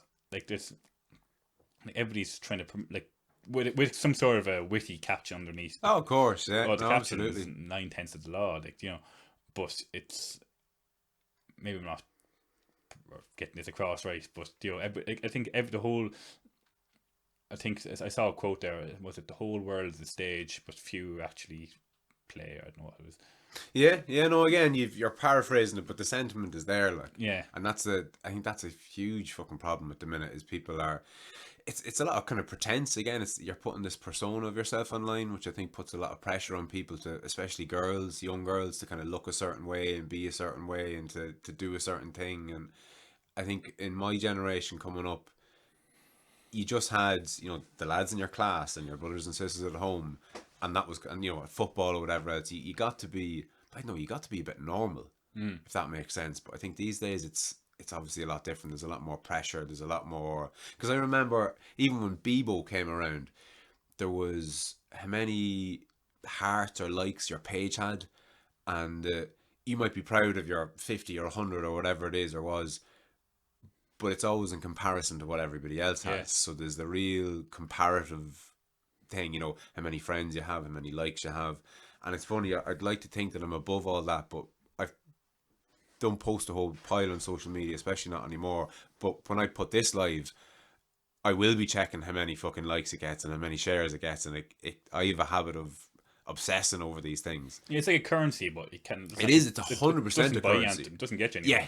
Yes, no, absolutely. Yeah, it's actually a great way of looking at it. A currency with no value, Yeah, that's exactly what it is. Kind of a contradiction in terms, I may as well be, get, if this gets 100 likes, it may as well get 100 beans. Do you know? Yes. It really means nothing. It's great to see that somebody, if we do something and someone likes it. Especially when it's it's some people to listen to, or it's a piece of writing, or it's if you paint a picture, or if you do whatever, or you're singing. That's cool. It should go somewhere. But if it's a picture of you and your holidays. Yeah, what's to be taken from it? Yeah, everybody's gone on their holidays. Yeah. What's it's so samey. There's so, it's just, Instagram is just one big, I don't know, wannabe trial photo shoot, but you're on trial against yourself. I don't know. Yeah, it's a weird one, isn't it? You can see how, I don't know, you can just see how toxic it can be, or how it could become, or how, because people do obsess over it. People identify with their Instagram page, that kind of way. So if their pages or if their posts aren't getting likes or shares or comments, it genuinely hurts people. And these things are built from the ground up to make you addicted to them, basically. Yeah, and there's no, you spend a few minutes scrolling through Instagram, it could be reading the book here or something, it could be doing something more useful here. It doesn't really serve much of a purpose, to be honest. This whole thing of when social media was first launched, it was this whole thing that it's a good way of communicating and bringing people we're all together, going to be connected and all that sort of stuff. But it's still, what do you gain from, I still talk to the same people. The same people I talk to on social media, I talk on the phone, or I talk to in person. Yes. It's if you have a friend across the world, it's, you can, I don't know, send them pictures of your, I know I don't have any kids, but you have 2 kids. If I'm sure you have friends living abroad, you can send, yeah, without a doubt, yeah. Or you can send pictures of your kids, whatever. It's good for that sense, but apart from that, like, just I don't think really it serves much of a purpose. Brand promotion, paid partnership between different people. Like, go on TikTok and it's just people, a lot of videos of people lip syncing like a comedian or something, or Okay. people like doing little bits, funny bit, like so-called funny bits, and like, you know, they'd be playing different characters in their own little play and all this sort of stuff, trying to create a little brand for themselves. But like, they're 10 a penny, like, you know. My sister would be like, oh sure, he's 20,000 followers. Yeah, and what's that do from? And you know, do you use much of it? Social media generally, like, are you on Twitter? Do you have to be as part of your job? Do you need? Is no, there I any don't. element to that? There is not a massive amount of it. No, some companies, I think, I've heard some companies encouraging people to, you know, promote their own stuff on Twitter and all that sort of stuff. Yes. Like, I go and, like I said, on Instagram, put a picture of myself, and like it was a line from Friends, the picture of Joey from Friends after, you know, after eating everything in his fridge because it was broken, you know. And Yeah. and I was kind of more taking the piss out of myself more than anything else, and you know, Yes. so I kind of do. Maybe that's me building my own brand. I don't know. Yeah, it's a weird one. Like, I don't take myself too seriously, honest. And if you, how liable are you as a writer for The Independent for what you post online? Like, if you I'm probably you know, using a contract which I didn't really look at. I just signed the bottom line. like most contracts. Yeah. Like, I'm not going to, like, people always say, you know, all views are my own, blah blah blah. Yes. My own opinion, blah blah. But like, you hear of the different people over the years saying inflammatory things, like criticizing, like, I don't know, Yeah, whoever for whatever. Like. or like different minority groups or whatever, and I've really come back to bite them in the arse. Yeah. Was it Kevin Hart, the comedian who missed out on hosting the Oscars? Something he said 10 years ago or something. Or That's the scary thing now. Like, I mean, you know, if you're not going to get fired, or you're not going to get deplatformed or cancelled or fined or sued or whatever else, it's not necessarily what you've just said. It's anything that you could possibly have said over the last God knows amount many years. When I was in college, but you were saying that you grew up and it was just the lads and football team or whatever. I was the same till Facebook kind of came on the scene, the mainstream, I suppose. What age are you now? Sorry, I am 27. Okay, so I've 9 years on you. It's just to kind of get it straight in my own head. At all. That's fuck you. Yeah, so Facebook, I did my leaving cert around 2011. In 2011, yeah. So it kind of came on the mainstream around, I'd say around Bebo and that, around 2007, 2008. But it wasn't, we didn't have phones, smartphones. Yes. So it was, you had to go on a computer. Yes. Or a laptop, whatever. Which made a huge difference. Yeah, like, so it wasn't instant access to it. Yes. And you didn't bring it to bed with you. You didn't have it on the toilet. You know, it wasn't perpetually attached to yourself. I hadn't just got into that habit or whatever, checking it the whole time. Yes. So I'm glad of that, actually, because I can't imagine trying to do leaving cert now. Like, maybe it's I'm older, I think my concentration is gone, but like, geez, if I back then, it would have ruined me. But yeah. And then when we were in college, like, God knows what, like, lads used to, you leave, because I wasn't used to it, you leave the laptop open, and it's guys, even saying that you left the laptop open like that, that was a dangerous thing at a point. Now not so much. Yeah, oh, Jesus, like you'd be hung. Oh, the people that were anybody who's out there who was offended, like, Jesus, some of the stuff that was said was dark, like really and truly. And then after a while, people just stopped paying attention to me on social media, because like, that's not him. Like, even if you remember, I was doing like a local fundraiser for the J Club, and I was trying to sell someone tickets online. Like, oh, I'm doing a lip sync thing or whatever it was for the J Club. Are you interested in buying tickets? And she was like, because she was like, oh, she was going to go back. I was like, I'm not sure if this is you or not. But that's the thing, though, because you know, who fucking knows? It's on your page. Who else could it be? Like, yeah. That kind of way. One thing I'm glad about social media being a relatively new thing is I feel like I've grown up with a childhood.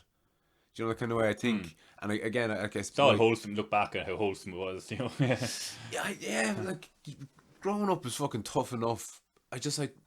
I don't see the upside for a young teenager having social media really, because it's not as if they have friends the other side of the country. It's not as if they have kids, or they have their their friends of kids. Like, You know, kind of way. You're in that age, whatever age you have kids, your friends are in your locality, like, like, and I remember my little sister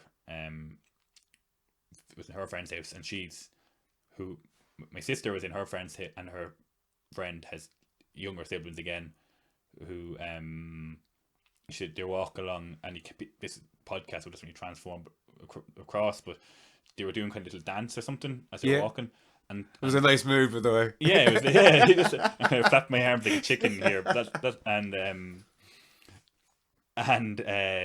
she was like, "That's a TikTok dance," right? But she was doing it nearly involuntary. She was waiting for the kettle to boil or whatever. And she was just here doing this little kind of these movements, and she was like, and my sister was like, it's so ingrained in, like, that's what people do in TikTok. They put up that synchronized dances and different things, right? And it was so ingrained in her from looking at it. She was just doing it without thinking. Yes. As she was waiting for something, she just kind of doing kind of trying to copy whatever. And like, kids did that when they were our age. You copied Britney Spears, or I don't know who you copied. Wasn't Britney Spears. Jackson 5 when you were young. Fuck you again. Yeah. Do you know what I mean? Yeah, of course. But it's so embedded in them that it's kind of scary, though, isn't it? Like that level of embeddedness from a huge big corporation. Because I mean, kids don't get that TikTok is a business. Do you know the kind of way they don't understand that? There are shareholders, and the CEOs. The CEO of the corporation has literally a legal obligation to make the business profitable, and from the top down, it's basically just rotten to the core, and the kids just see the cool videos, the funny dances and all that sort of stuff. Yeah, like, it'll be interesting to see how many people's TikToks now in 20 years' time will get them fucking sacked from their position as whatever in the future. You know, kind of way just like this podcast will... yeah, could be. I'll do you for ageism. Yeah, it'll be God knows what we've created. Like you said, we had a childhood. These people who, they're still kids, what are they going to grow up to be like? I don't know if this whole thing of teenage anxiety and all that sort of stuff, and it's probably always was a thing, and maybe we're just kind of, people are saying it's becoming more and more of an issue. Maybe just more aware of it, like a lot of things. Yeah, it's I wonder if it's going to lend itself to more of a thing down the road. What's the long-term effect on people going to be? Oh, without a doubt. Like, but aside from the nefarious movements of different social media platforms, literally just staring at a screen, do you know, that kind of way, and being on it so often, and needing it, when you pull out your phone, you need something to grab you. This idea, the attention span, like it needs to hit you, it needs to click in your brain. And these things are all designed to grab your attention.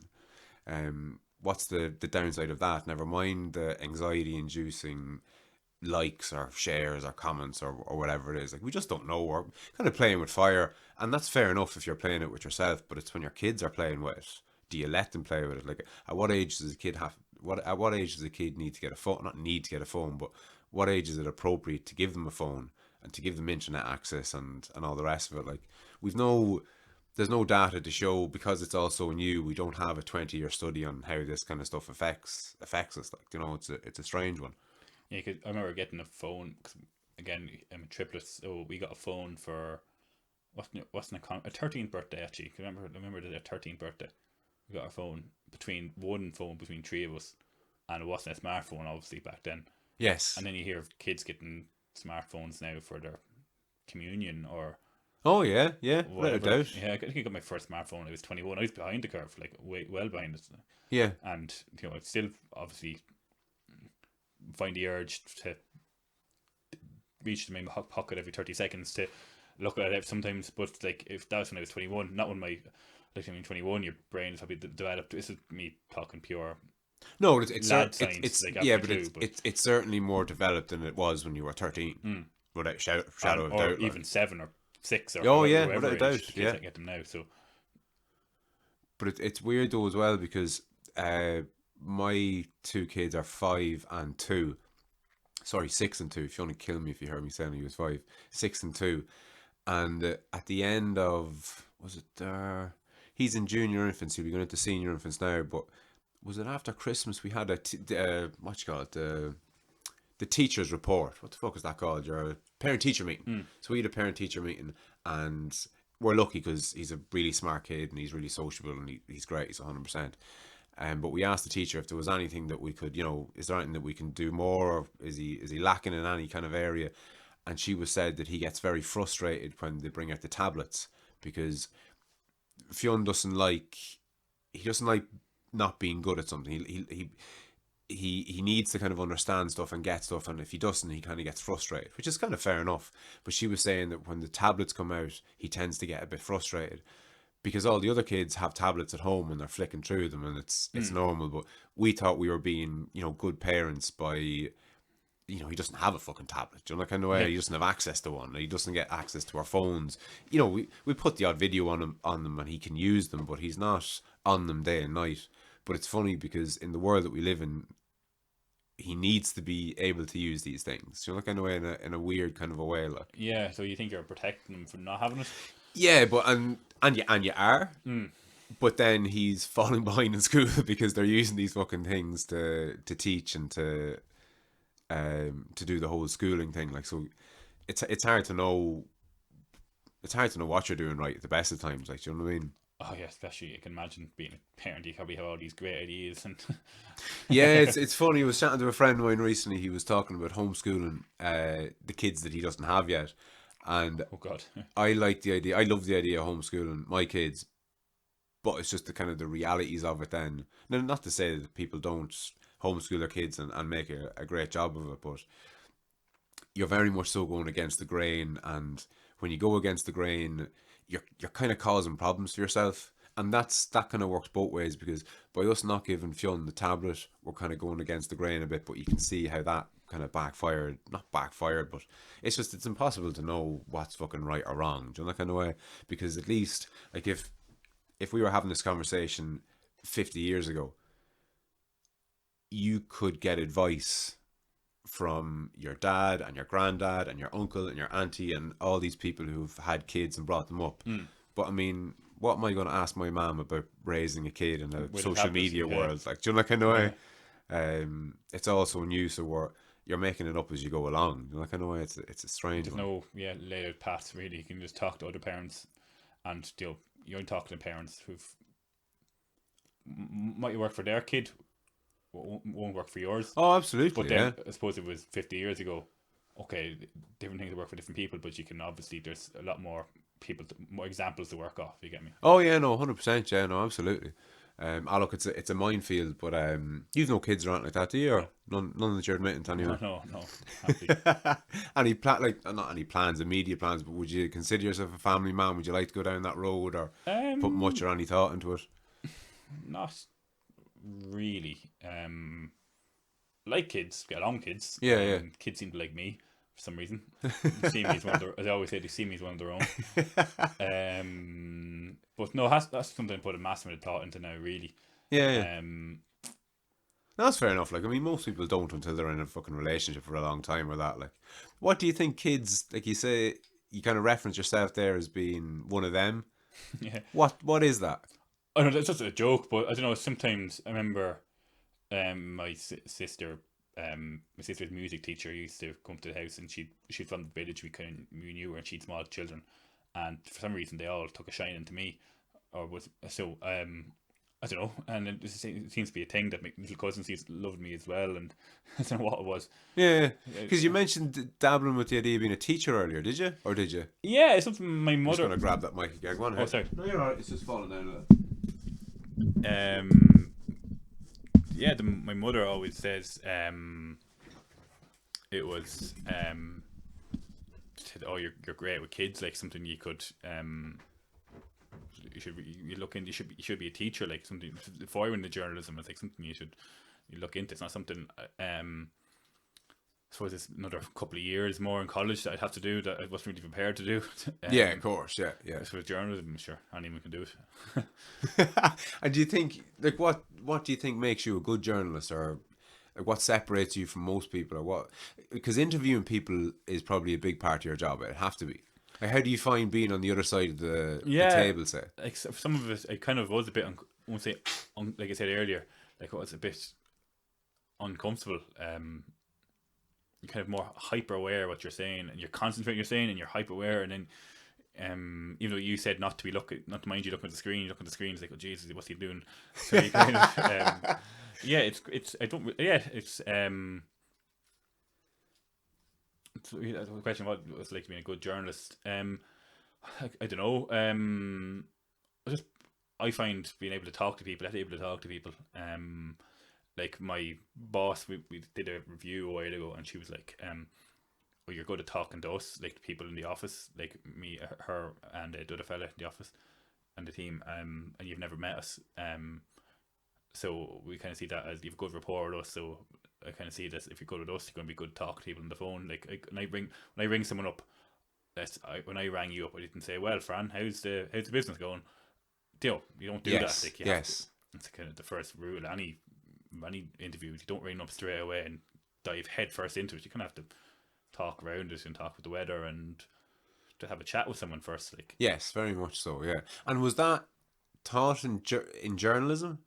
I don't think so. No. Yeah, I could see how it wouldn't be like. No, not really. No more than it would be in business. I mean, a huge part of business is being able to pick up the phone and being able to arrange meetings and going and talking to people. Now, not that I've done a business degree, but I'd imagine there isn't too much training in, striking up a conversation and actually getting to what you're looking to get at. Like, it's a skill in itself. Do you know what I mean? Yeah, it's not something. Again, it's something you're taught, and it's probably something you have. Like a lot of people have. Anybody can talk, but on the phone, or anybody can have a conversation with someone, but just to know how to do it in a certain manner and recognize different personalities and how to, I won't say break them down, but just how to get inside with them, basically. Yeah, because I think everybody comes into a conversation with a certain fence up in front of them. Do you know that kind of way? You don't, unless you wear your heart on your sleeve. But I think most people don't. Do you find that people are a bit concerned or worried about talking to a journalist? Like, that they might be afraid that they'll come across stupid or say something that they didn't mean, or B, that you would nefariously twist what it was that they had said. Do you find any kind of backlash like that? Some people ask to read what they've written, what you've written about them. Okay, before it gets published, and to give you the go ahead. Yeah, and you kind of stop that because I steer away. At the start, I was like, "Oh yeah, whatever you want." Of course, yeah.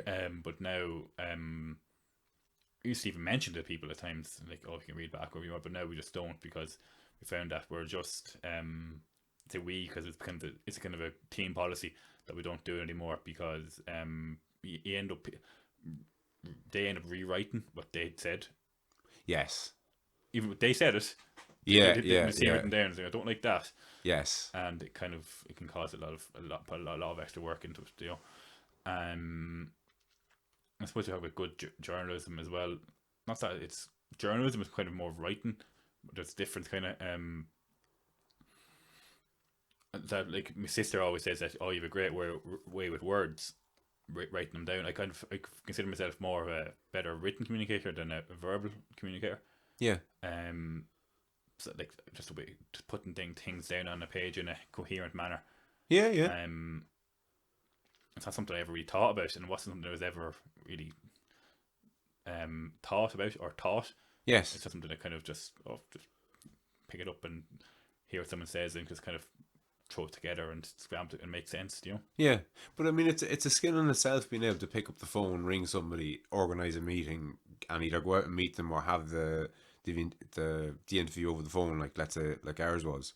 I suppose for myself, I had a sales background before I started doing any of this, so I was on the road and I did telesales and I did a bit of everything, and you're forced into that position of, not small talk, but just making conversation. Like it's an art in itself, and it can be tricky depending on who you're talking to, and especially from a sales perspective, like you're trying to sell somebody something. And like what you said there a minute ago, you don't walk in and go, well, how you getting on? My name's Fran. What do you think of this? Do you want to buy it? Do you know, kind of way? But one thing that I've noticed over the years is I get a little too good, in a sense, of getting the conversation where I want it to be, to the point that, you know, are you being manipulative? Yeah, well, you could say it's too formulas of. Do you reckon if you stick to the same formula, you're kind of missing out in other areas? Or No, because there was never so much a formula as such. formula, It was just you have a set a knack, I suppose. routine. Yeah, exactly. Yeah, because you do. It's like anything. You do it often enough, you get better at it. Whether that's talking to people or beating yourself up in your head with negative thoughts or whatever it is. But the more you do something, the better you get at, regardless of what the outcome is for you. Like if you're in the habit of not saying anything to people and putting your head down and just, not talking to people, you get better at that. Do you know that kind of way? Like you get better at being a bad communicator, if that makes sense. Yeah, so yes, the more of what you do, I suppose, is so if you train well or if you play well, I suppose. Oh yeah, no, without a doubt. But if you train poorly, you'll play poorly. So it's that type of. Yeah, no, 100%.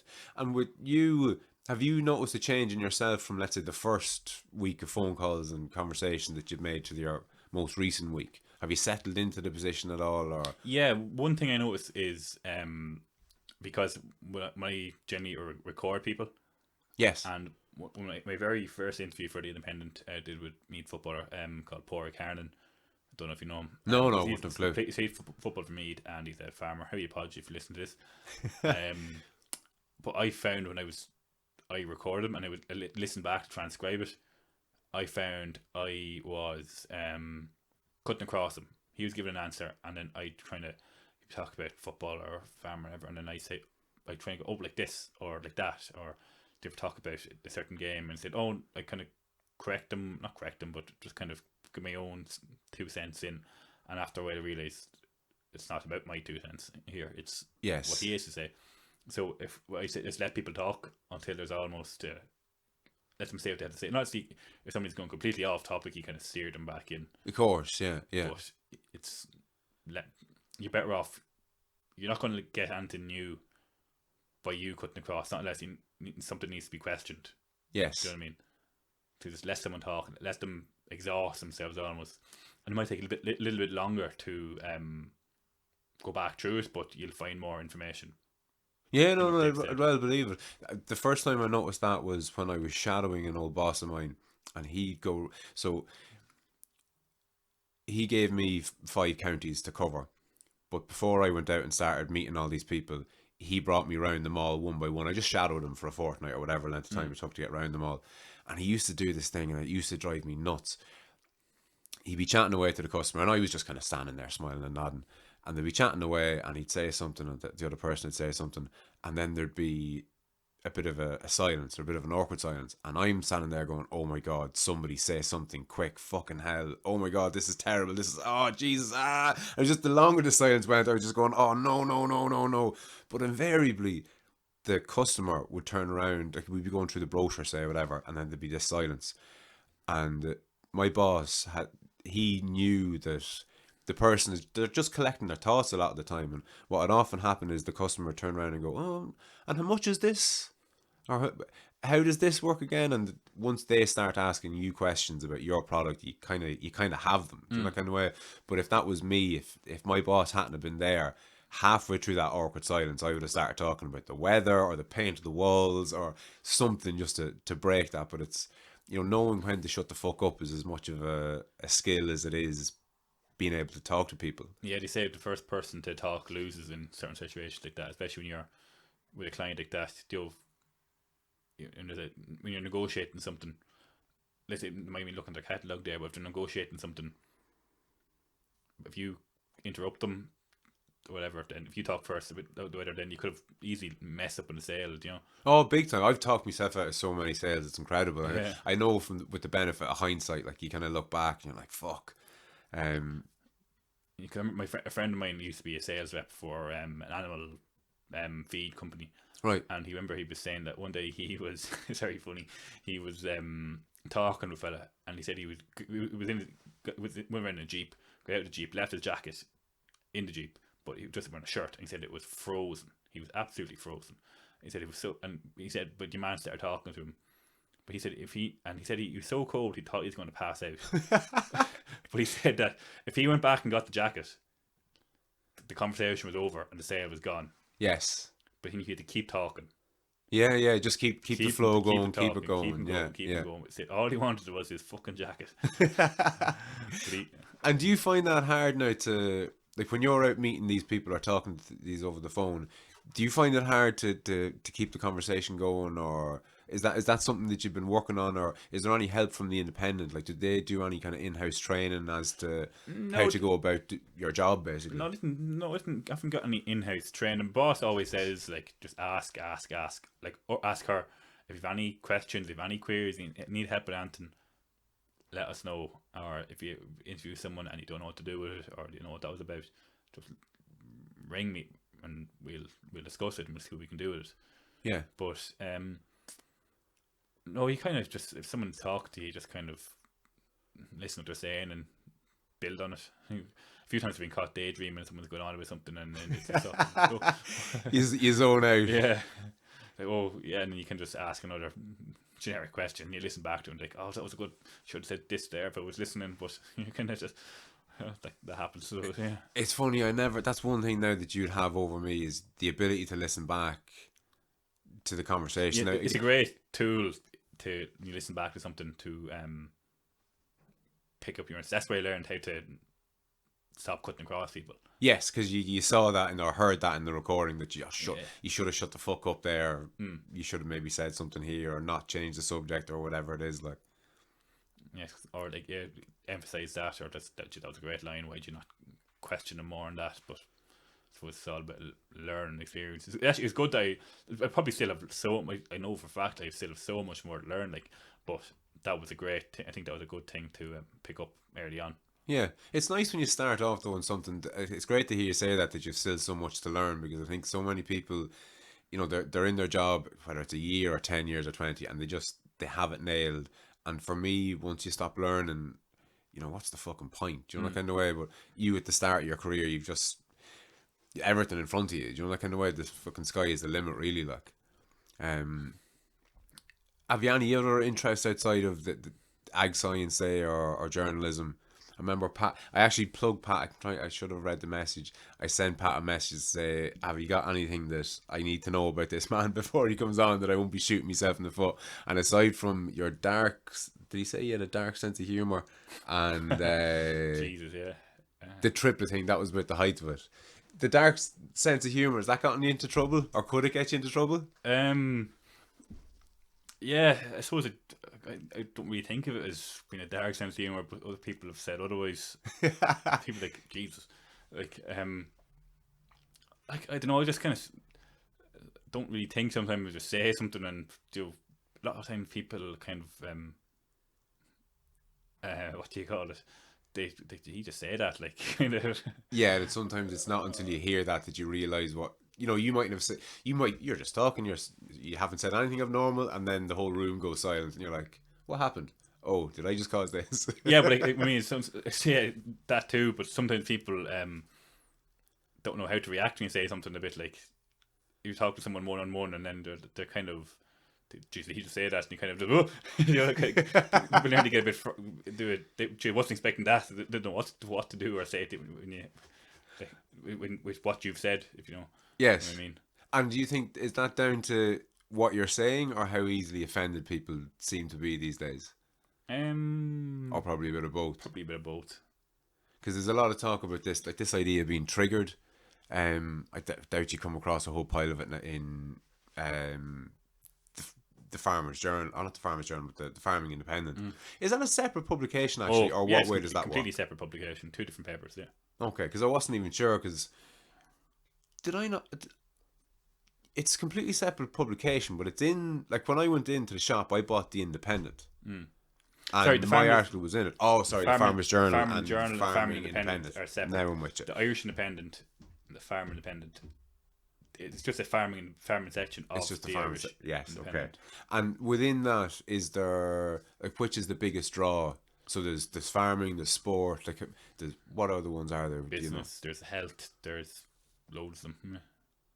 And out of the percentage of the paper, what would farming take up from it? Just to get an idea, because It's 30 pages, so about 32 pages. and how many's in the paper?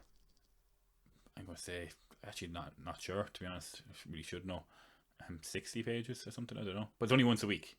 Only once a week. I'm with you now. So yeah, once a week.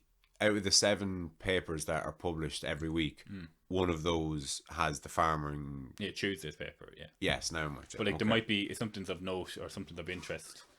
It'll be in the main paper. Like some of the business people, the business section might have the results of a,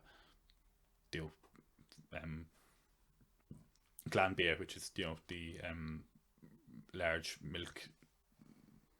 They take large milk company. Yeah. My words fail me here. That's not even the right word.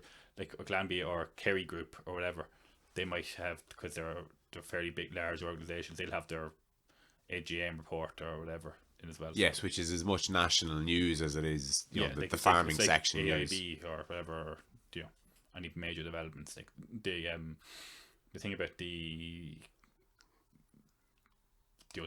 farming Minister for Agriculture and all that would be all over the main section of the paper, most of them the farming paper. And just on that, because that's obviously big in the news now.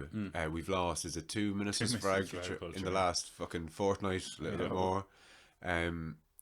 So who does that fall upon to write about?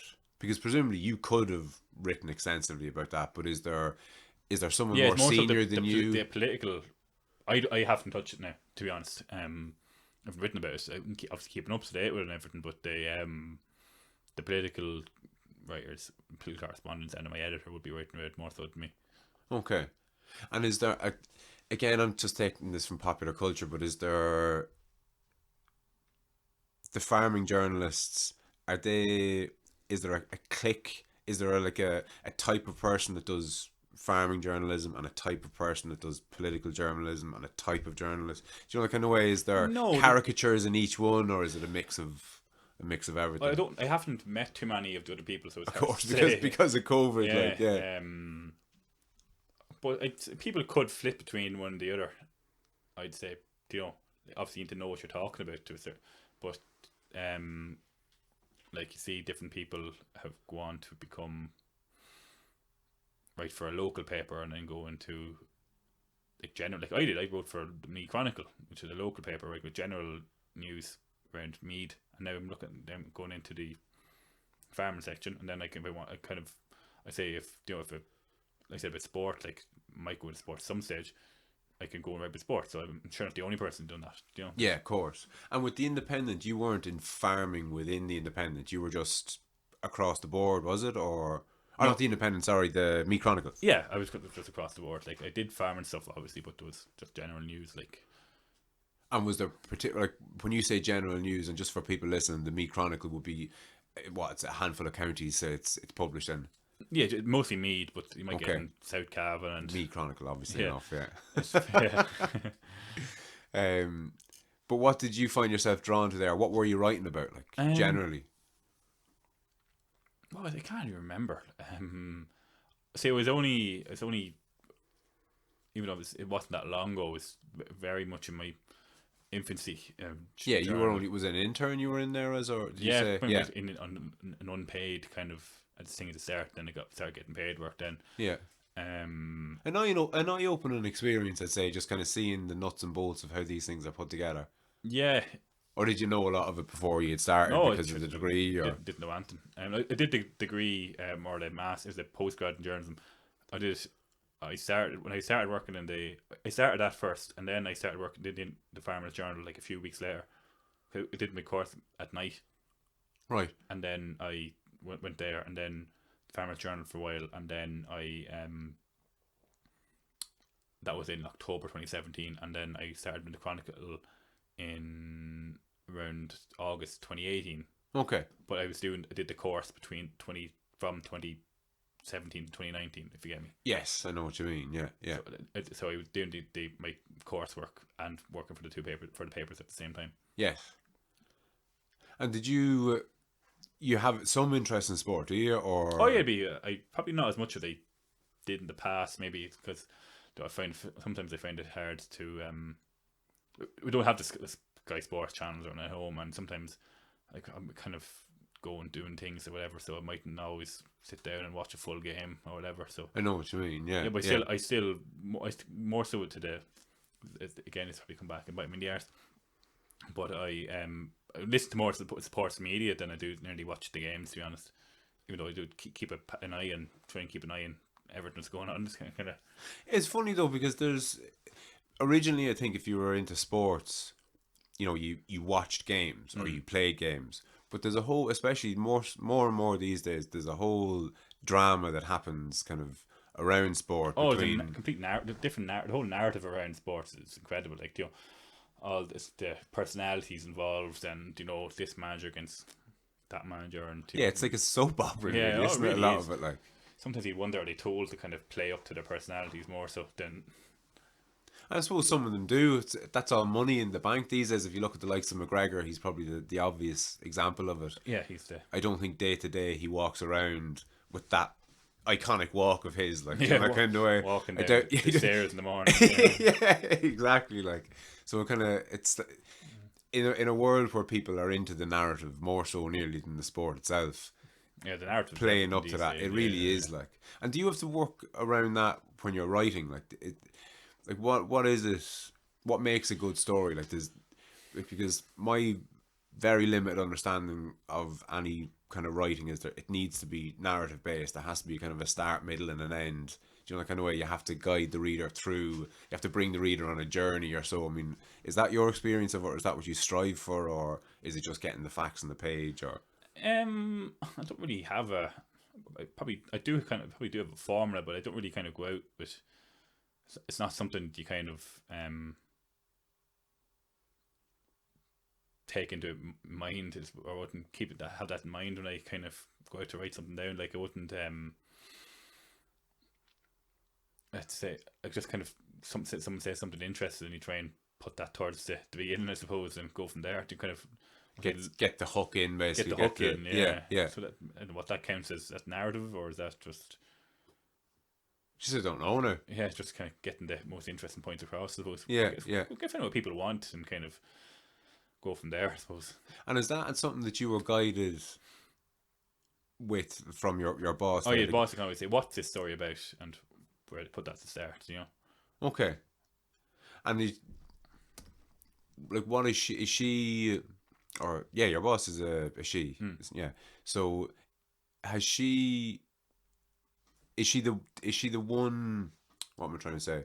Is she over farming, or is she over them all? Or she's over farming, yeah. Okay, so how many of her is there, roughly even? For me? Well, no, for how many of her positions. So if she's just over farming. Yeah. So is there one other person that's over sport? Well, it's sport and business and all the different departments would have. They all have their own. Yeah. Okay, and they're editors or. Editors, yeah.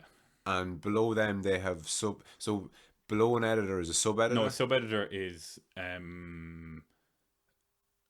like they wouldn't be calling the I can't remember looking to say it, but they wouldn't be calling the shots. They wouldn't be the sub editor is not the deputy boss. Yes, I know what you mean. The title is a bit misleading, is it? Okay. That's what I thought as well. Sub editor is like they have a lot to say, and they do they kind of put the paper together, like. Yes. So like, but from a formatting point of from a formatting perspective, as opposed to what we're talking about or how it comes across and whatever else. And how long is she at it? Roughly, or would you even know? You probably don't. Yeah, Margaret is there. I think she's in the Farm Independent for. I think she did it 4 or 5 years. And did they move around? She worked for different publications, yeah. Okay, but always within farming, or would people typically stick within their lanes? I think I'm not 100% sure. I think she worked. I'm actually not sure where she worked for a different website, but farming news site for us. Right. And I'm not sure what she did before that, to be honest. But I think she worked predominantly in farming, but she probably could, like, we could move around to different sections. Yeah, of course, she doesn't need a degree in any kind of farming to do her job, basically. Yeah, but she had a degree in, I think she had a degree in journalism. I'm not 100% sure. Right, okay. No, I was just trying. Sorry, Mark, I should know more about it than I do. No, I'm just trying to get a better understanding of how these Yeah. kind of companies and organizations kind of operate. Like, do you know, like, I know. So, are journalists at the bottom of the hierarchy, say, within the organization, or how many journalists, like, how many of you are there working for the Independent? Would you have any idea? Like, is it 50? Is it 5,000? Is I'd say there's probably could be. I'm not actually sure.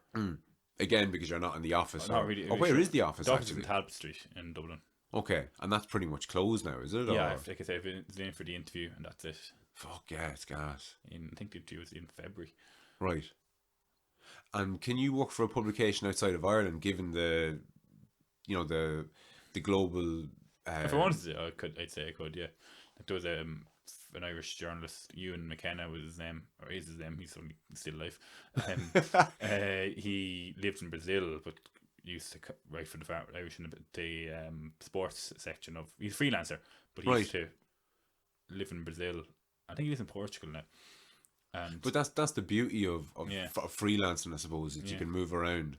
And have you travelled, or have you any intention? Have you the travel bug, say, to get around? Yeah, I mean, I'd hope to get around more so than I have at this stage. Right. And now that I can't, I want even more. Yeah, of course. Yeah, it's not that these things are taken away from you that you realise how much you wanted them. Like. Yeah. So I can, and then when the option comes available, which hopefully it will, I probably won't. Yeah. And come here, that's one way that COVID has kind of affected you. Let's say if you wanted to get about to another country, you obviously can't the way you used to. But how has it affected you generally? Like, how have you coped with the whole thing? Because, some people it's just nothing. Other people it's the best or worst thing that ever happened to them. How has it affected you, think, or how are you finding it? Yeah, at the start we were all hyper aware of it. Like, yes, everybody was, terrified. Yeah, staying out of the wind because you might catch a bit of COVID. Like. Yeah, more or less. And then it was it's like probably like the 5 stages of grief, and to a certain extent, everybody kind of went through different phases. Yeah, the whole kind of denial, acceptance, anger, all those. Like it was probably my stage might be different, but probably, like at the start, everybody was up in arms about it and terrified, and then kind of calmed down a bit, and then people there was probably helped because it was the height of summer and we had a heat wave, which wasn't great for farmers, but everybody was, like, I suppose this is, I say everybody, but live in the countryside, we had more advantages than people who were trapped in a little tiny shoebox apartment, 2-bed apartment with your 3 kids and fingless or something. Yeah, it'd be an absolute disaster. And I really sympathise with people, like, they have great advantages over country people for a lot of things, being close to the city or whatever. But when you're locked up for how many weeks or months in a row, really we climbed the walls. So like the while there, it was almost like, geez, this isn't so bad. We're at home and we can go for a walk down the road. And were you in the home place or for the lockdown? Yeah, I live at home. Yeah. Okay. How was that? Just being under the parents' wing? Oh yeah, I just lived there, so it's grand. Like there was, like I said, it was like the farmers just at the back of the house, so like Dad was out there for a bit of a while. I was in doing my stuff on the computer or whatever. Yeah, you're not getting cabin fever in a house in the country with a big farm at the back. Like. Yeah, to go out in the evenings myself and tip around out there, or I could walk down. Even if it could stick because our road is that we've a relatively quiet country road, and it was chock-a-block with people from just fucking going for walks, that sort of stuff. So of course. Yeah, you just take off down the fields and go for a walk, and you have your own couple of 100 acres to arse around in your own, like, Yeah, it was grand. So it was this kind of, so that was like that stage of bliss. Don't say bliss. That's very idealistic. I can't believe I said bliss. On permanent record. It was. Can we edit that out? It was grand and peaceful and enjoyable. Yeah. And then after a while, it kind of like, slowly, didn't even really notice it happening, but probably got a bit frustrated. Yeah. Frustrated, like, all the same shit, just different day, you know. Oh yeah, without a doubt, there's bound to be an element of that. I know it certainly was with me, and like I've two small kids, which love them to bits, but A break not from them. 24 hours a day for fucking 3 months solid. Like, you're not gonna Yeah. but it's mad though because you have all these notions in your head of what would you do, because I've often used not having the time as an excuse. I do this or I do that, but I don't have the time. And I think most people are kind of like that to one degree or another. But COVID kind of shoved that right in your face. Do you know that kind of Oh way? yeah, it's like okay, completely removed all excuses. It was the time one Time anyway, or whatever, excuse, but yeah. other ones. Yeah, like and does that massive. Everybody was baking. Yeah. I saw it on Instagram. I'm sure you noticed. Um, everybody was baking. Everybody was doing their home workouts and all that sort of stuff. I remember listening to the radio one day, and Ryan Tuberty was like, if someone had a tweet in, and some actor had a tweet up and saying like, look, if you don't have to go up and do a Joe Wicks. That workout guy, yeah, Yeah, yeah. you don't have to do a Joe Wicks day, but sometimes if you want to just sit on the kitchen table and pick up a spoon and look at it and put it down, that's fine. People, there's almost a sense of, we've all this time off, we have to do great things with it. You don't have to, Yeah, no, you without don't a have doubt, to, yeah. just because you're not going to work, you don't have to turn yourself into a bear, an absolute beast, or lose a lot of weight and become really fit, whatever. Like, just if that wasn't in your, if If you're not hyper productive generally, why would you need to be hyper productive just be during yourself. lockdown? Like, if you're, people think it's a great excuse to get fit, but if you're going to be fit or whatever, or a good piano player or whatever, you're going to be it anyway. Yes, yeah. That might be. Like, and I'm sure some people took advantage. I won't say took advantage of it, but some people use the time to. But like you were showing me a lot of work that you've done out there. Well, now to be fair, that was all done pre-COVID because I wasn't down here. This was all locked up, basically during the lockdown. I wasn't down here at all, so everything that was happening here was all pre-COVID. Like, That's fair enough, yeah. but now having said that, at home, I did savage work around the house. Yeah, people did they did use the opportunity to catch up on housework or painting or like doing the garden up a little bit, and that's fair enough. But like if that they're probably actual jobs that people wanted to do, but just again didn't have the time or whatever. Yeah. But you needed. Not everybody had 2 weeks in a row. That 2-3 weeks they could dedicate to it. But like if you're going to go be a marathon runner or whatever, you're not going to just do it all of a sudden because it's a pandemic. You're going to that's probably in you or not. Yeah, no, true enough, yeah. To a certain extent, that's not the case. Oh, no, absolutely, yeah. For a lot of people. Yeah. It's funny because one thing I noticed about myself, and again, it's easy noticing these things in kind of hindsight, but I got to work during lockdown for the 3 months. Like I was practically working a 40-hour week, if not more. I power washed the driveway, I chopped down a load of hedges and a load of trees and did major work, but a lot of that was kind of almost escaping from myself, if that makes sense, because I had a choice. I could dive into this big, never-ending amount of work and get as much of it done as possible, or I could climb the walls and drive myself insane. Do you know that kind of way? Like, because I think these days, especially with the phone that's in your pocket, you've access to everything all the time. You don't get the opportunity, or you don't get the opportunity to just be comfortable in your own skin for 5 minutes. Do you know that kind of way? Like I find that, let's say I was waiting for a bus or waiting for anything, like the phone is in the hand, and if it's not in the hand, it's kind of, I don't know, I kind of get a bit jittery or something. It's weird. We can't. That's one thing I think that You call it Stockholm syndrome or something in a way, would you? yeah, it's a weird one. And again, It's bandied about so much about it's digital leash or whatever you want to call it, but no, very much so. Yeah, again, it's not new. Everybody's talked about the death of this age, but it still doesn't stop from being true. yeah, no, very much so. And it's funny because with kids, I grew up, as I was saying kind of earlier, quote unquote normal, but there's no such thing as normal anymore. It's a weird one. I know people keep saying the new normal, like, you know, like in a way. But it is. It's interesting how things have kind of gone and how things will go. How do you think we've been dealing with the whole COVID thing as a nation generally? Like, how do you think the whole thing has kind of gone? Or Yeah, he probably did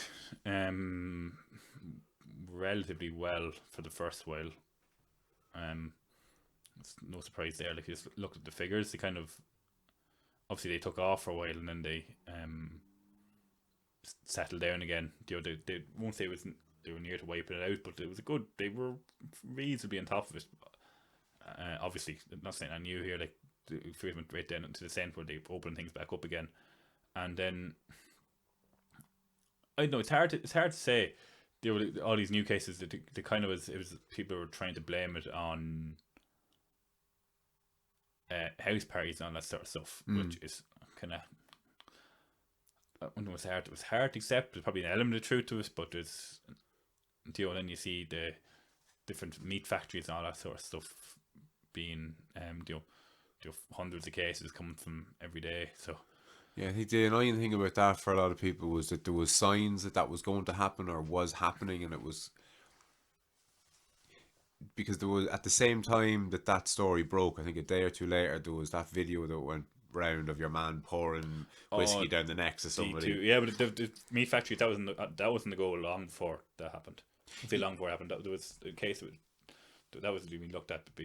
But that was the problem though. It was known to be an issue. Oh yeah. And then it just seemed to get worse and worse and worse and worse and worse until everyone in the whole place had it and had to be closed down. Your man in D2 kind of I didn't really look into it too much, to be honest, but like they were saying that it wasn't as bad as it looked. But maybe it could have been scapegoat a little bit. Oh, 100%. That's absolutely the point that I was going to make. That you had, maybe the meat factory won't be an institution, but you have a large company that doesn't seem to be doing what they could to stop the spread of this virus.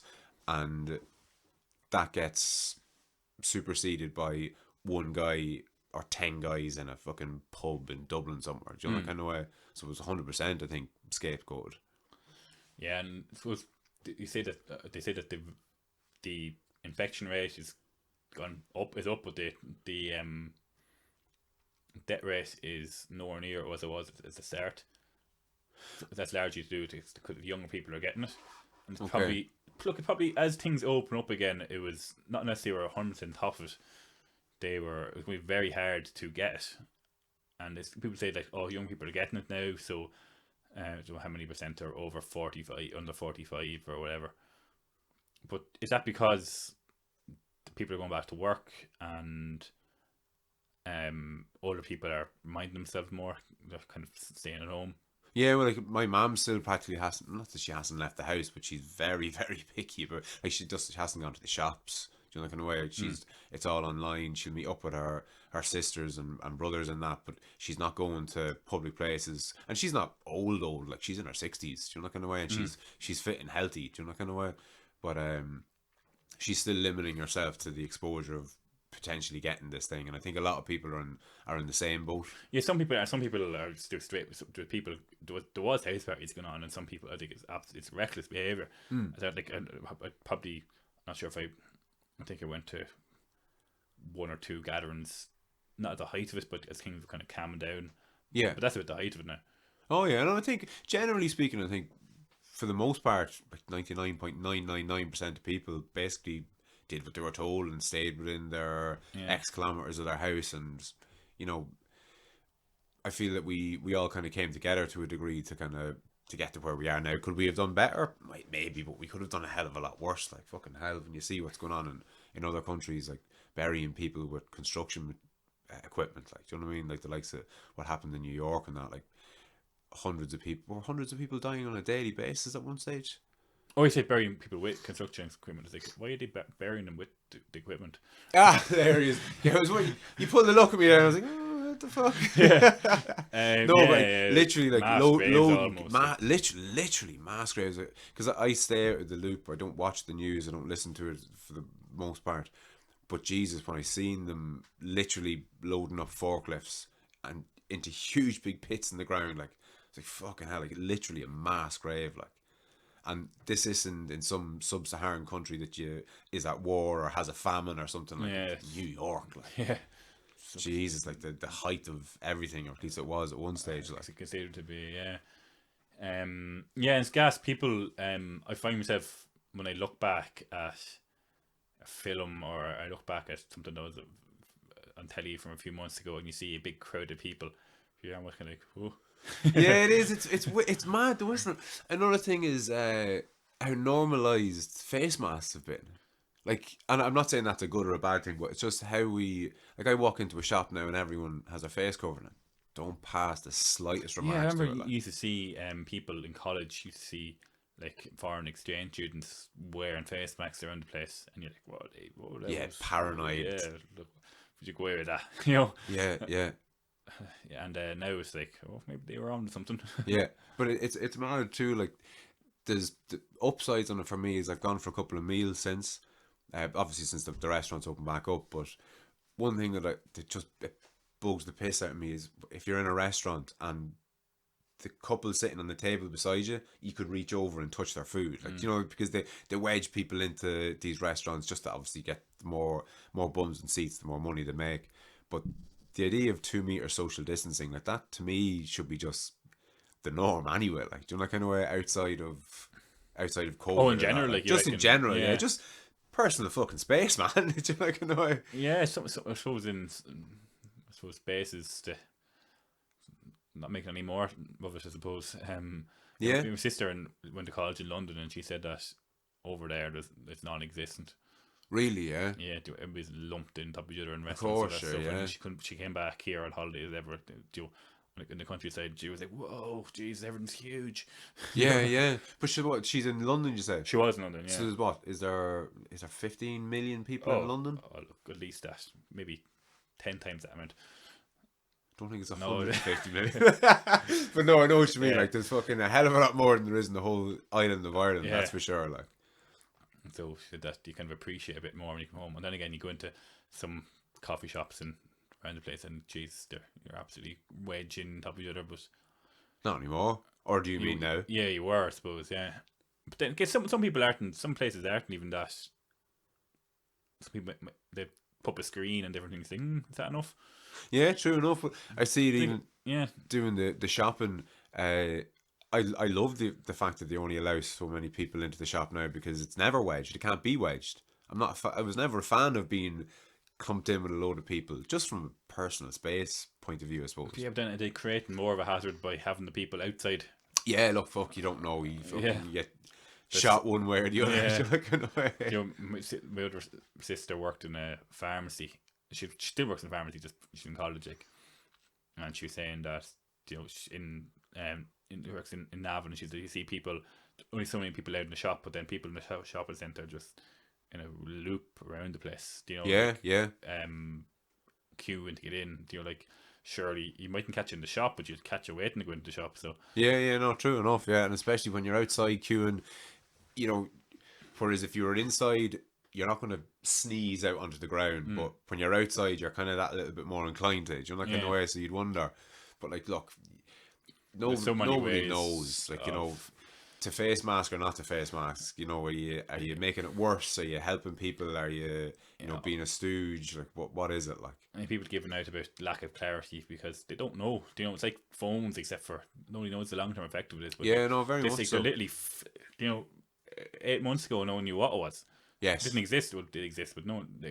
So like, it takes so long to catch up on all these things. So it kind of Yeah, and it's there's so much criticism of the government, and yes, they're going to make mistakes, but they're not intentionally going out to screw people. You know, like, common sense. But like, with this thing about, you know, not letting people into matches or €9 meals and all that sort of stuff. But there has to be some limiting factor. They can't just say, "Yep, go on, sort it out yourselves." You know. Yeah, well, I mean, if you do, like, we've seen in America what happens, because they did that for the first 3 or 4 months. It was just, you know, it'll Open pass, it'll be grand, you know, herd immunity was bandied around, you know, that kind of way, and they fucking paid the price for it, like, big time, and are still paying the price for it with the looks of things, like. But you'd wonder, is it something that you have to go through? Because when you see what New Zealand have been able to do, now I know they're a special case because they're a 4-hour flight from anywhere, but they're pretty much free of it. They never really had it. They stopped it before it kind of came into the country. But are they just a population of sitting ducks now? Do you know, the kind of way? Like, I mean, unless they're committed to isolating themselves indefinitely, like, what happens in 5 years' time when somebody with fucking COVID rocks into the country? Now, look, maybe they're holding out for a vaccine. Who knows? But it's just it's an unusual one. Like, to me, you'd be better off. Now, again, I'm no fucking immunologist or whatever else will qualify me to speak in these things, but to me, it seems like you need to get through it. So you keep the amount of people. You have X amount of hospital beds. You keep them at 90% capacity, and no more. Ideally, do you know, kind of way, until you get through it. So you have your lockdowns in place and you have your restrictions in place, and provided that your hospitals aren't overwhelmed, you just kind of get through it as best you can. Yeah, I suppose. But then it's very that you're paying with people's lives, and to a certain extent, Yeah, and then you're kind of expecting, hoping nothing else goes wrong in the interim. There's not an outbreak. Fuck yeah, we just stop. I mean, all we need now is for fucking Trump to declare war on North Korea or fucking some shit, or even just an outbreak of MRSA in hospitals, or no, without a doubt, because it's another virus. But isn't it mad though? Because before COVID, it's not as if everything was sorted, everything's grand. The world is at peace. The world is kind of always on fire. Do you know, kind of way from a media perspective? Like? I kind of this whole thing of. I was only thinking about the other day about I was looking at something and I'm talking about the war to end all wars. We're always going to be at war with each other. There's always going to be someone who has something and someone else who thinks they should have it. Less and less, though, is it? Like, I mean, historically, I think there's probably less wars raging now than there ever has. Not that they're not still being waged, like. Different forms of, they had looked at, like, I'm no expert. There's, in Yemen, the Middle East seems to be a hotbed. In the Philippines, there's kind of uprisings against, whoever. Kind of just spouting out different conflict zones here. Yeah, and don't get me wrong, they obviously exist, but I think, and again, I'm no expert either, but in the grand scheme of things, I think there's probably less and less wars. Yeah, to a certain extent, but I think not wars, but like even if you go to little conflicts of whatever. I know what you mean, trade wars and spats and sanctions and all that. And that's what breeds actual war in the long run. Like. Yeah, like you hear of in the rise of populism, this almost fabricating enemies. Like in Poland, the Prime Minister would talk about homosexuality being the enemy of the Polish people and all this sort of stuff. Well, this is a recent outburst, was it? Or? He's full time at it. Okay. And in Hungary, there's all these extreme right wing, and this whole thing of they talk about the Muslims being this almost the enemy of the people, and the refugee crisis a couple of years ago, and the people are using this to their advantage and all that sort of stuff. And you're like, Jesus, I think it probably never go back to the extent of a Holocaust again or something like that. But like, I'm always when I hear these stuff cropping up, I'm always kind of shifting nervously. I see, like there was a friend of mine a fellow I was talking to, and he was like talking about just a few months ago. He's talking about should we look after ourselves first and not be letting other people into the country? I was like, this is how it starts. Yeah, very much so. Yeah, yeah. One person says that, and then someone else says it next. There's 4 or 5 people and say, "Oh, I agree with that," and then next minute there's a whole host of lunatics, not lunatics, but people this idea coming together, and then it just kind of takes root and goes from there. I be kind of more in favour of just because you've done fortunate enough to be born in war-torn Sudan or Syria. Syria, another place. Syria is another war zone that's going on. Yeah. There's I think we probably have an inherent. It should be within us to kind of help each other as opposed to drive people away. Oh, very much so. And as you said at the outset, it's more when you pare back the layers, a lot of it's rooted in, you know, resources. Do you know, like, that's really what's funneling, and all the extreme rightness and the extreme right that's on top of that.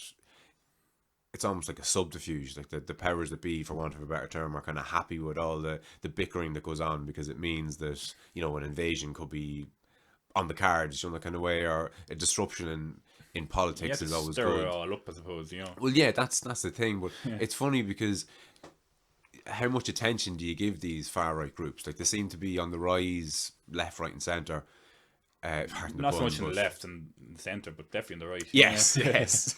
But like, how much attention do you give these things? Like, because you don't want to give them so much attention that, you know, you bolster their numbers, but you don't want to ignore them because they're fucking dangerous or could possibly be dangerous.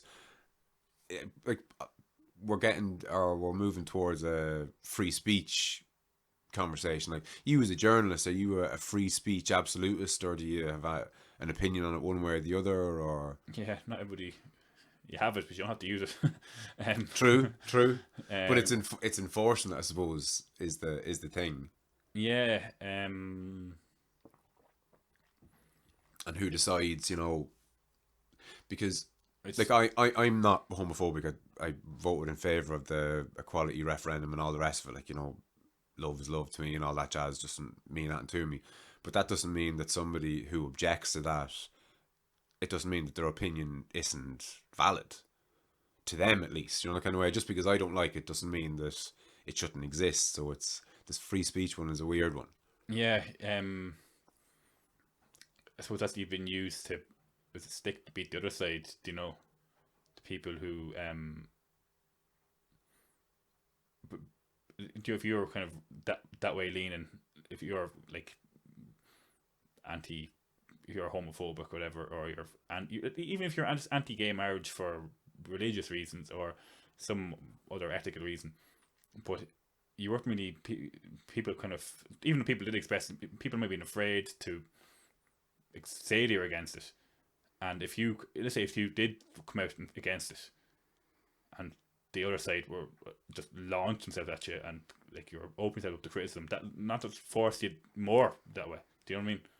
Yeah, oh, It's not absolutely. bad, Like, if you no, but if you have your opinion, whatever the background of that, or whatever the root cause of that opinion is, you're most likely not aware of it yourself.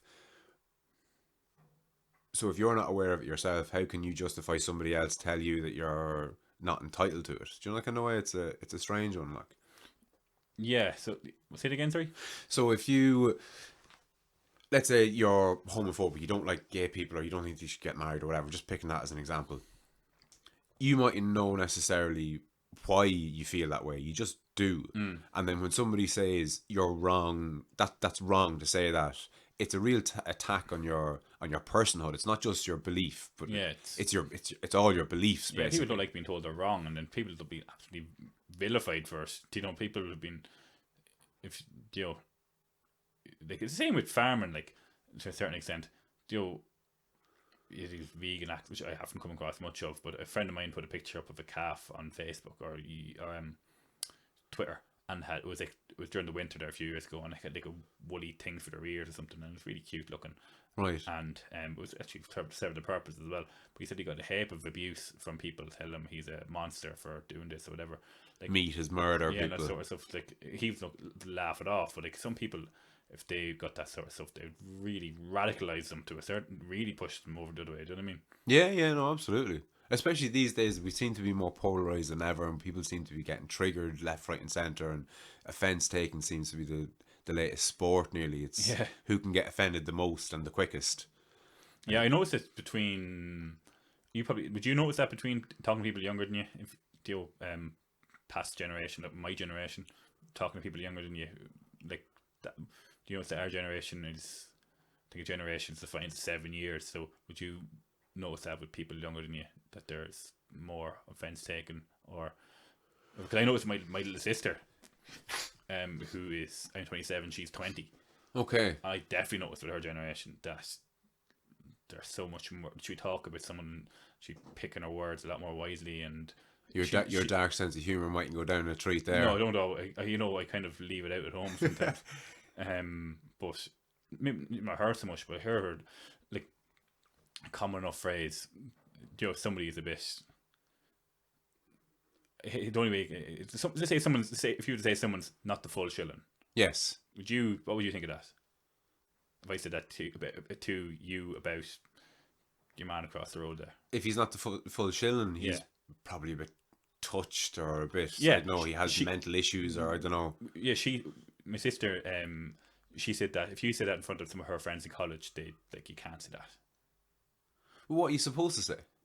I don't know. He's Has mental difficulties? I or, don't know. But like, but that's just an example. That, yeah, of course. Yeah. yeah. I can't say I've noticed it, to be honest.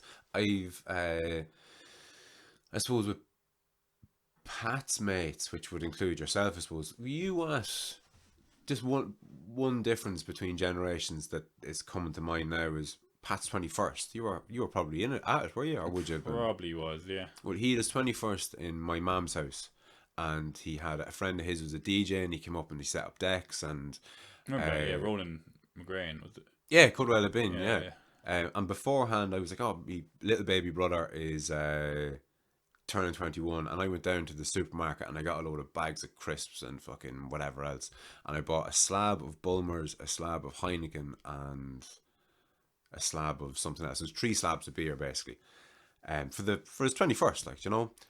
And I remember seeing people come one after the other, and none of them had any drink with them, and I was kind of looking at them going, are these cunts just expecting to be fed drink here, or what's the story? I couldn't get my head around it. And then I realised half an hour later, none of them were fucking drinking. And to me, it wasn't a 21st. Do you know, kind of way, like, my generation came up and it was just, and maybe not my generation, but maybe it was just me and my mates, but everything revolved around drink. Everything. I was never at a 21st where everybody wasn't drinking. So it was just, and I've noticed it a couple of other times, but that's just a big glaring example that comes to mind of kind of generational differences. There seems to be, and again, maybe this is, you know, my mates versus Pat's mates, but there seems to be a lot more of a focus on fitness and mental health and general well-being, that my generation certainly wouldn't have.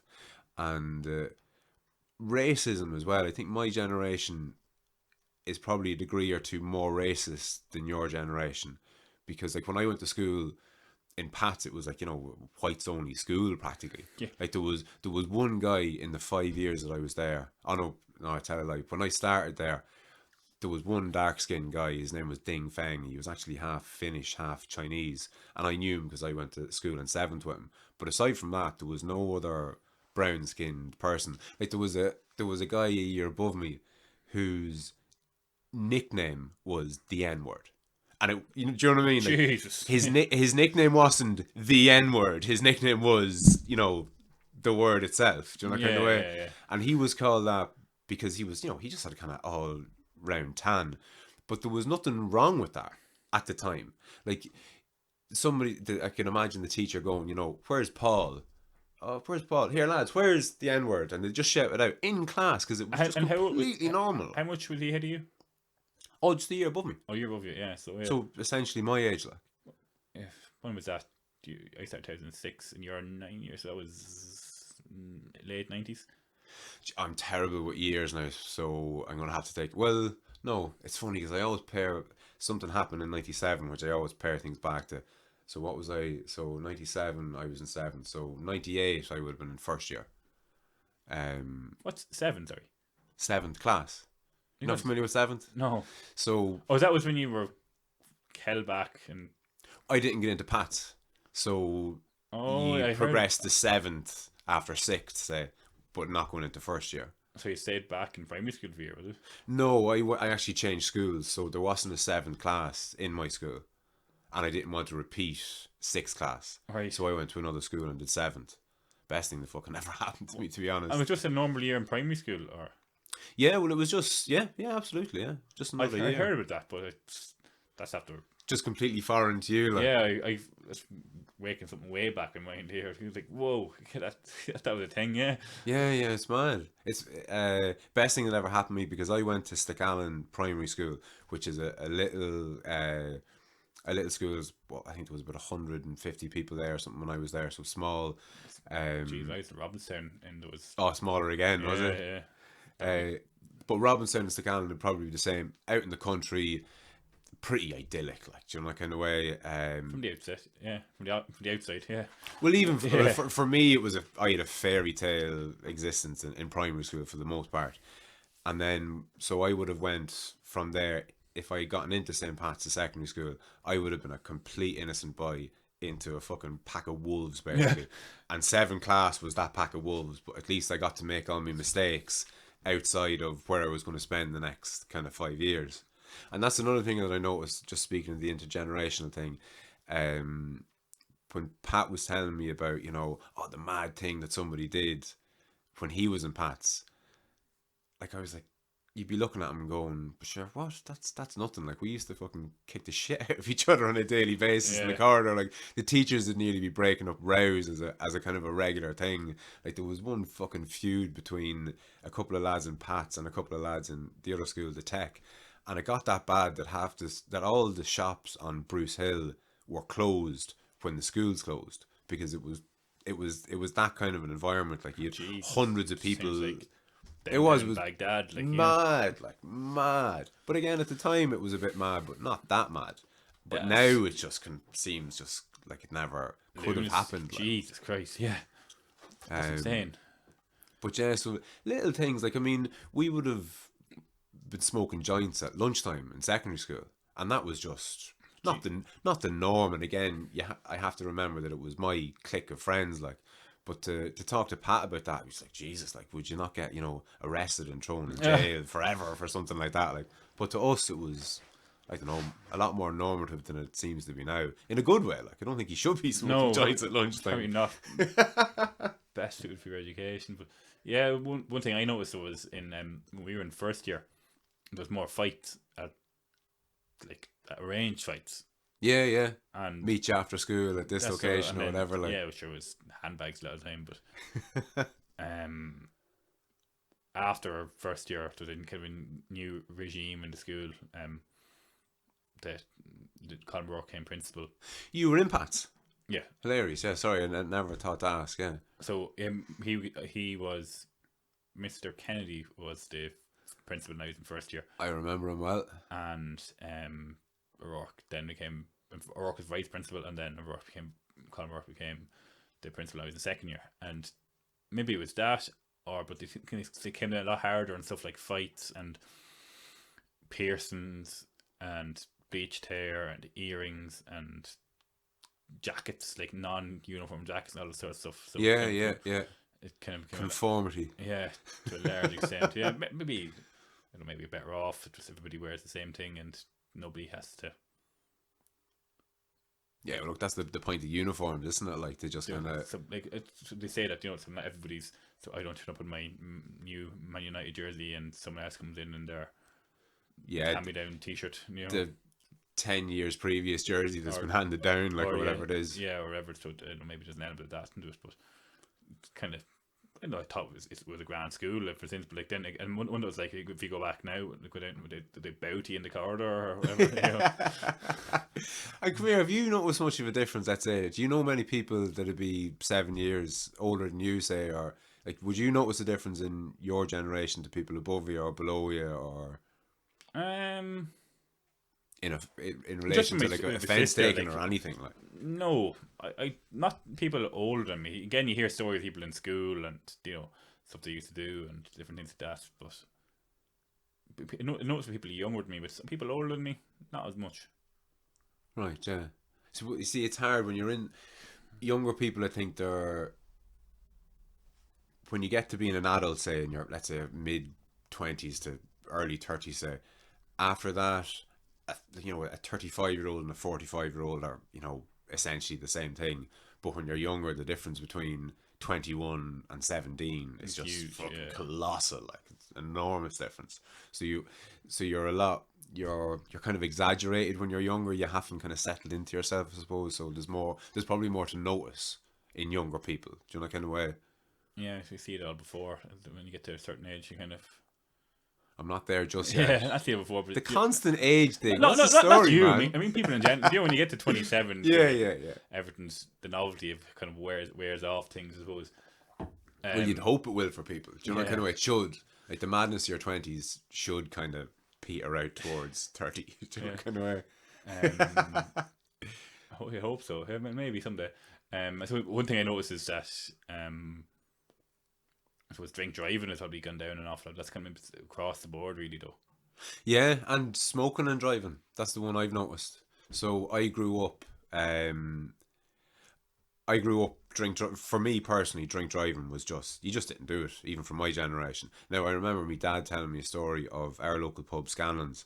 Now my dad wasn't a drinker by any means, but I remember him telling me a story that he didn't really drink, I think he was having 7-Ups at the time, but there was a guy who'd fallen asleep at the bar, fallen asleep drunk, like absolutely just a stoic, and no one could wake him.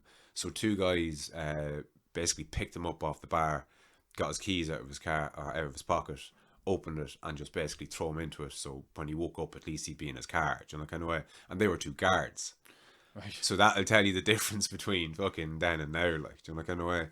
But with me, with smoking, I would have smoked and drove, and so would any of my friends that were smokers. They would have smoked and drove, because A, there was no ads saying don't smoke and drive. B, they weren't testing for cannabis, not just yeah. It wasn't being tested first. So there was no hope of you hitting a roadside test. But that's actually changed. So in the last, I think, 2 or 3 years, they brought it in. So that's starting to change now, like, do you know, kind of way. So it's weird. On one hand, when I was younger, I couldn't understand how anybody could drink and drive. It's just so fucking irresponsible. But in the same breath, I was smoking joints and driving. Do you know, kind of, it's weird, like, Yeah. do you know, kind of way. Like, for even someone from your age to hear somebody saying that we used to smoke and drive all the time is probably completely foreign to you. Like, it depends, I suppose, on how in or out of drug culture you are, I suppose. Yeah, I've heard of people. I remember talking to a taxi driver who said he drove home across Europe in the snow, high as a kite, like, and I was like, Jesus, it's only a few years ago. Like, that's completely alien. But like, why would you do that? It doesn't sound fun at all. Do you know? No, and it's not. It's funny because the big difference between, let's say, cannabis and alcohol, for example, is I would imagine, like, I'd love to drink drive. I'd love to go out in the piss with the lads and then rally the car around Mondello. Do you know, kind of way that would appeal to me. Yeah. But smoking and driving doesn't appeal to me. I did it because you go to someone's house, you'd have a smoke and you drive home, but you dread the drive home. It's not. It's a different type of intoxicant. You know, kind of way. So yeah, it's weird that way. But how do we get talking about fucking cannabis and drink driving? And I think intergenerational differences. Is right, Jeff. How I remember that. We're back in the room. I'm impressed. Yeah. That's the journalist coming out, and you know, bringing the person back. Listen, man, we're on fucking Jesus Christ, the 2.5 hour mark. I'm gonna wrap it up. Yeah. How do people find your articles if they're interested? Michael Keaveny, Independent. If they stuck that into Google or something. Say again. So if you want to find me, yeah, but if somebody was interested in reading an article of yours, yeah, more or less, Michael Keaveny. Look up Ivor McQuillan, Irish Independent, and go from there. Yeah, it's right. The article was brilliant, by the way, and thanks again for the article, because it was a weird one because it was done in the middle of lockdown. It like, it's not as if the day after the phone was hopping with fucking orders, because it couldn't, like, you know, everything was kind of closed down. But it was great for me to get a window into that world, because I suppose prior to that I would have seen an article on somebody in the paper and went, oh fuck, and I would certainly have thought of it differently than I do now, because of, you know yourself, when you experience something, it's like, I don't know, it's like being an extra in a movie. You kind of see the cameras, you get to see how it's kind of put together. So I always say you get to see the sausages made. You might eat the sausage after it's been made. Yes, exactly. But no, so thanks again for the article, because again, there wasn't a deluge of fucking calls, but I'll always be able to drop that into conversation. Do you know, kind of way, the article in the Independent. And that has value, especially if I was going looking for funding, say, to venture capitalists or whoever it is. Like, dropping something like that, it goes a long way. Do you know, kind of way? That's just the eternal salesman in me. Yeah, I suppose. And then in reality, it was just your brother's friend rang Well, you you see, up that's for it. it. Yeah, oh, 100%. Absolutely. My little baby brother, I've got that in loads in this podcast. That's great. You fucking drive him nuts. Bitch, Pat. But yeah, listen, as I said, man, absolute pleasure having you on. Michael Keaveny, Independent, if you want to pull up his articles. And unless there's anything else that you want to fucking cover before we No, I think goes that's out? more or less it. He said it was 2.5 hours. I think we'll give the people who've stuck through a break. Give them a break, is right. Well, listen, For part 2. absolutely. Yeah, a Listen, trilogy going on here. Yeah. thanks again for coming in, man. It's been an absolute pleasure chatting to you. And yeah, Jesus, I've forgotten how to sign off on a fucking podcast. Thanks again. Good luck. But before I let you go, I'd just like to remind everybody that this episode and all the episodes on YouTube have been brought to you by past guest and friend of the show, Pat McKeown. Pat is very similar to myself insofar as that he's long had an interest in the mind and more specifically the brain and how they both interact, to such an extent that he went and spent 4 years getting a degree in neuroscience and then spent a further year in getting a master's in psychology. Now what he's done is pretty fucking cool. He's after setting up his own YouTube channel. It's called Pat Psychology Masters and there's a link in the description. Now what he's done here is he's uploaded all the best bits that he's learned over the last 5 years and put them into short, plain English, easy to understand YouTube videos for the likes of myself. His YouTube channel has been a massive resource for me in understanding both my mind and the mind of others. So hit up Pat Psychology Masters YouTube channel, subscribe, give it a like and a comment and a share. All that kind of stuff helps. And I'll chat to you soon.